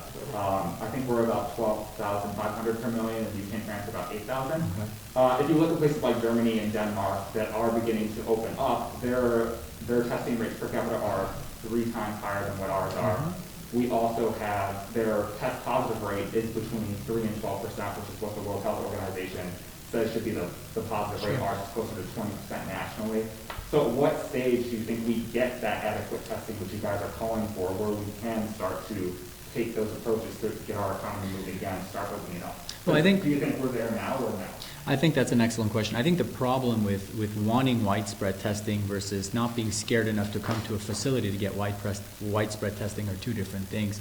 If you're at home seeing tons and tons of people die, I don't want to go to accelerated, I don't want to get testing. That fear prevents people from coming in. When this press conference is to give folks hope. It's okay to go to the doctor, it's okay to get care. If you have right lower quadrant abdominal pain and fever and your appendix is about to burst, but you're worried about COVID, you're going to stay home and die from sepsis. So I think we need to remove some of the fear that's a little inappropriate in my opinion and not justified medically. We need to remove that from society right now. We need to let people know, hey, it's okay to go to the doctor's office and get tested. We give everybody a mask when they come in, for their own peace of mind. So I think we're able to do mass testing. Right now, we can do 1,000 tests a day. The problem is people are scared to come in. They want testing. They're scared to come in. So then why do you think different governors, Republican and Democrat, have come forward and said that they don't have the capability to do mass testing? Well, I mean, what's the definition of mass testing? What do you define that as? Enough people are tested where our positive test rate would decline, where our numbers per capita would equal those of other developed countries. We have significant ability to test. So then why do those governors say otherwise? I don't know what models they're looking at and what facilities they're looking at. We spend night and day as owners of of our 7 facilities, night and day making sure we have enough tests. We have thousands and thousands of tests that are not being used. We're happy to test everybody. We just don't have the volume. And because of that, our business is suffering, and so is every other medical business in town, including the big hospitals. Does insurance cover the testing? It does. It does. Yep, it's just a copay. And if you don't have insurance?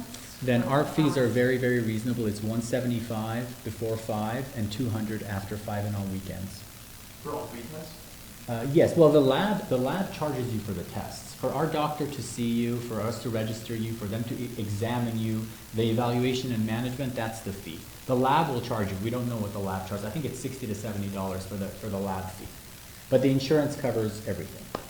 And another question from Karen-in-law was yesterday, the Board of Supervisors meeting, Matt Constantine, the head of Public Health Services, said that using a state model in our local data, that it was showing that we're tracking on this curve of about 40% social distancing, and that when we reach October, if we keep on that line, we will have so many cases that it will overwhelm our local hospitals. He's using local data in a model that was put out by the state, and he's getting kind of a, sort of scary prediction. What do you guys make of that? What do you think of that? Well, I mean, I want to look at it from 2 different points of view. One is if we keep the economy shut down till October, what's going to happen? Homelessness is going to go up. People's lives are going to be ruined. And there's so many other secondary effects of COVID-19, which Dr. Erickson presented eloquently. I think you have to look at that, and then you have to look at what are we going to lose? Well, seasonal flu rises in October as well. What do we do every year with seasonal flu? Does everybody stay home? Did you stay home last year for seasonal flu? Did you, Tim? Did anybody stay home for No, this is just like the flu.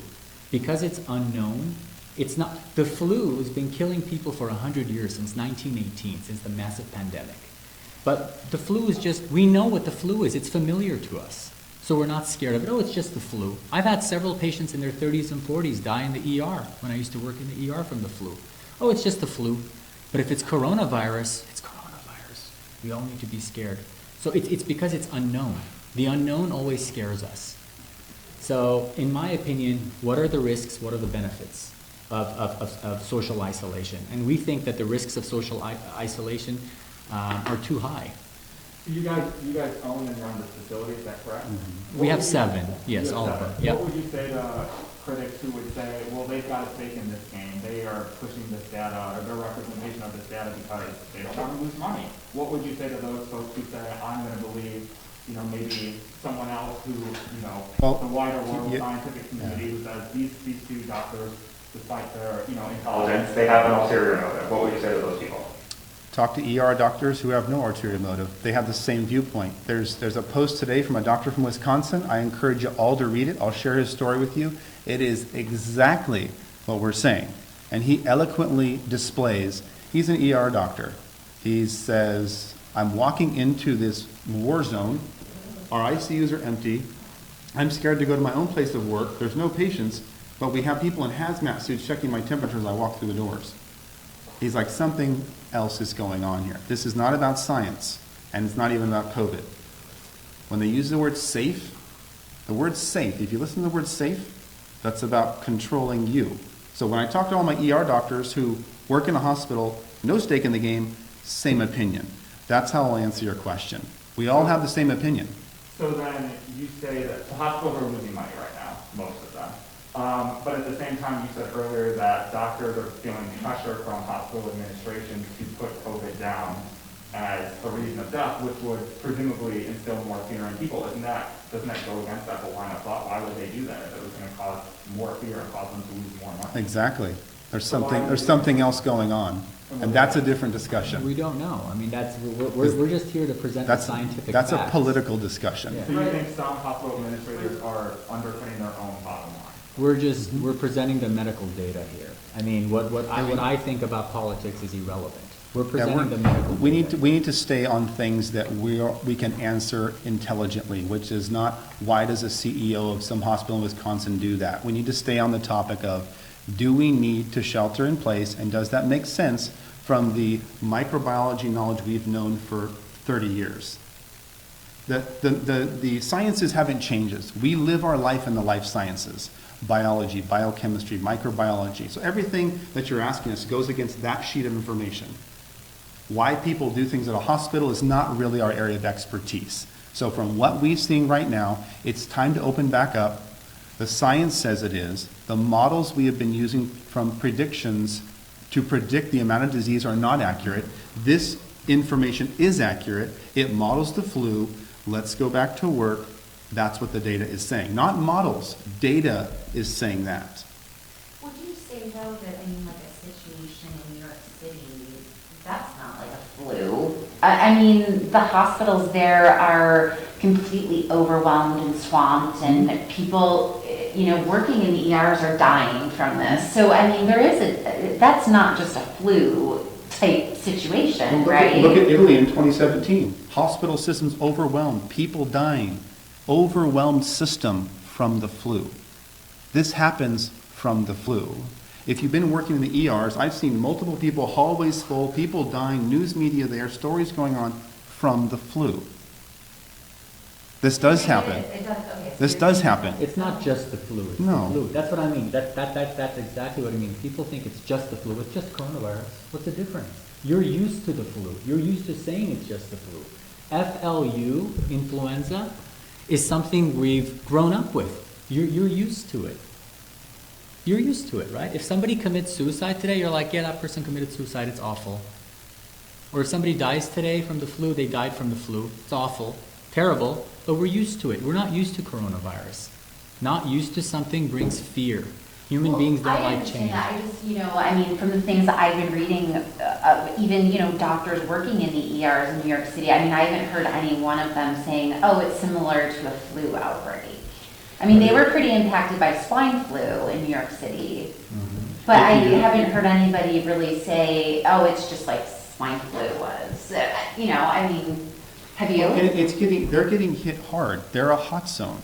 And we don't ride subways with, 1,000 people in a small car that are this close. They had reasons for the disease. And coronavirus is shown to be very contagious. Let's be clear. It is contagious. We're not saying it's not. It may even be, from what I've read, more contagious and spread more rapid. But the actual cause of death and the disease cycle is similar to what we're seeing from the flu, with more of a respiratory component. And they were screaming for ventilators. What percent of people die on ventilators? 80, 90%? Once you're on a ventilator, if you understand, you're in a bad shape. And they're screaming for 30,000 ventilators that they didn't use, right? They're screaming for a lot of things, 30,000, they used 5. How many 100% over did they order? How many hundreds of millions of dollars? Entire companies, GM, were forced to switch their production lines. For what? I'm saying the secondary causes of what we're seeing, oil shutdown. We have predictable negatives from lockdown. Predictable negatives. Corona has unpredictable negatives. No, I see what you're saying. I mean, it sounds like you're saying, we actually have some data to look at now, and in the beginning we didn't really know, but now we can draw some conclusions. And those conclusions that you guys were able to draw, really the entire nation, do you think, respectively, the numbers are low in those ratios that you were mentioning, the fatality versus how many people have them, because we've been social distancing? Now, you don't think it's because, since we started doing these, that those models that our County Health shows how effective social distancing is, that's all false? But that's why we went over Sweden and Norway. We went over Sweden and Norway because you have lockdown, no lockdown. Sweden, no lockdown. Norway, lockdown. That's 10 million, that's 15 million people. We have the data. That's what I just went over with you. Lockdown. Norway and Sweden also have drastically different testing standards and metrics. Norway is basically testing everybody. Sweden, they're only testing you if you end up in a hospital. No, that's not accurate. They're not testing everybody. Well, of course, they're not testing all 5.5 million Norwegians, but their testing is much more widespread. The bottom line is, those of us who study it and have a background in this, is lockdown versus non-lockdown did not produce a statistically different number of deaths. That is the bottom line. That we know. Right, so people could be dying in their home or from other things, but if Sweden, if they're not being tested, then they don't know what the cause of death is. Yeah, and if you were to give me a test on analyzing these numbers and trying to, I probably wouldn't perform so well. I guess what I'm trying to cross-reference is I hear our president, I hear our governor say social distancing is working. And you guys are saying it's not needed. So I guess that's what I'm trying to wrap my head around. Like, why is that? It was needed initially. Are they lying? Are they lying? It was needed initially. They actually, we both agree with exactly what they did initially because we didn't know. It was an unknown. Now it is becoming known.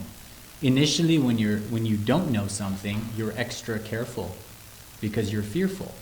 It's just like when you see a patient and they're very sick, you test for everything because you're scared. You're fearful. But then as you see more of those patients, you realize, hey, I know what to test for, right? It's shotgun effect versus sniper effect, right? So initially when this data came out of a new virus that's lethal, they went all out. And I think that was appropriate. But now that we have the data, we're seeing that 97% of patients completely recover. And those 4 patients that die, they have over 90% comorbidities. Let's run through that one more time. Out of 100 people, if 96 do fine, the 4 that die, 90% of those 4 have comorbidities. Heart failure, emphysema, rheumatoid arthritis, lupus. They're on immunomodulating medications. They're immunodeficient, HIV. These are the people that are dying. You get some healthy people that die, but that's an infinitesimal number. Tiny.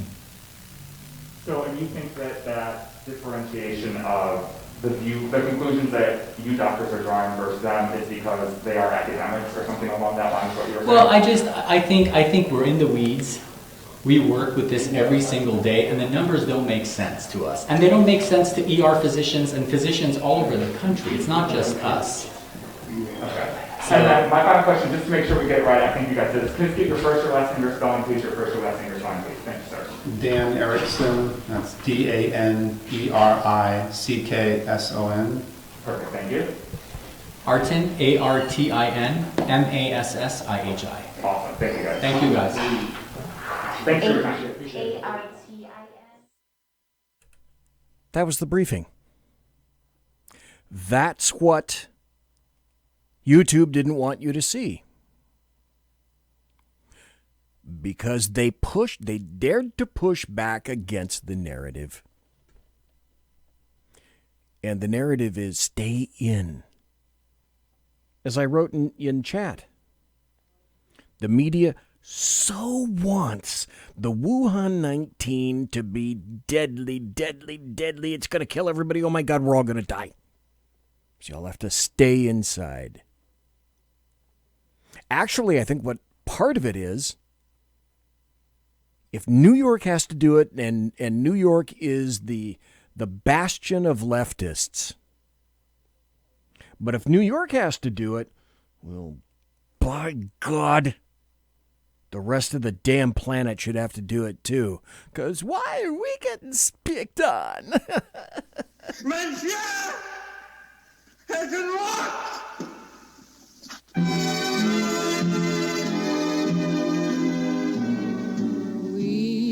Ladies and gentlemen, boys and girls, children of all ages, thanks for listening to the Bloviating Zeppelins Berserk Bobcat Saloon, a radio show live and direct right here on the SHR Media Network. If you want to contact me, you can find me on Twitter at BZEP, at BZEP. Promotional consideration is by the Lockheed Martin Skunk Works and also by the Boeing Company. If it ain't Boeing, I ain't going. And also by Pratt & Whitney Engines Thrust. You can trust. Tiaras are by My Little Pony. Thanks to my personal KC-135 Kettle One refueling team with whom I shall be consorting in less than an hour. To the folks that I know, tell them I hope that first hour video was helpful. Thanks to Lonnie Poindexter and Ralph Chittams for being here in the second hour. And the reason I played the full video is so that you guys, I'm treating you like an adult. Make your own conclusions. Draw your own conclusions. God, people, don't you wish the American media maggots quizzed everybody like that? Come back next Tuesday night. I don't know who it's going to be, but it'll be great. I can tell, just you wait. I know what heights will hit. On with the show. This is it. Everybody quiet down now and get some sleep. Good night, everybody. Good night, Mama. Good night, Ben. Good night, everyone. Good night, Mama. Good night, Daddy. Good night, children. Good night, Daddy. Good night, Elizabeth. Good night, John Boy. Good night, Jim Bob. Good night, Jim Bob. Good night, Jim Bob. What's going on? I was asleep. What's everybody doing? Good night, Jim Bob.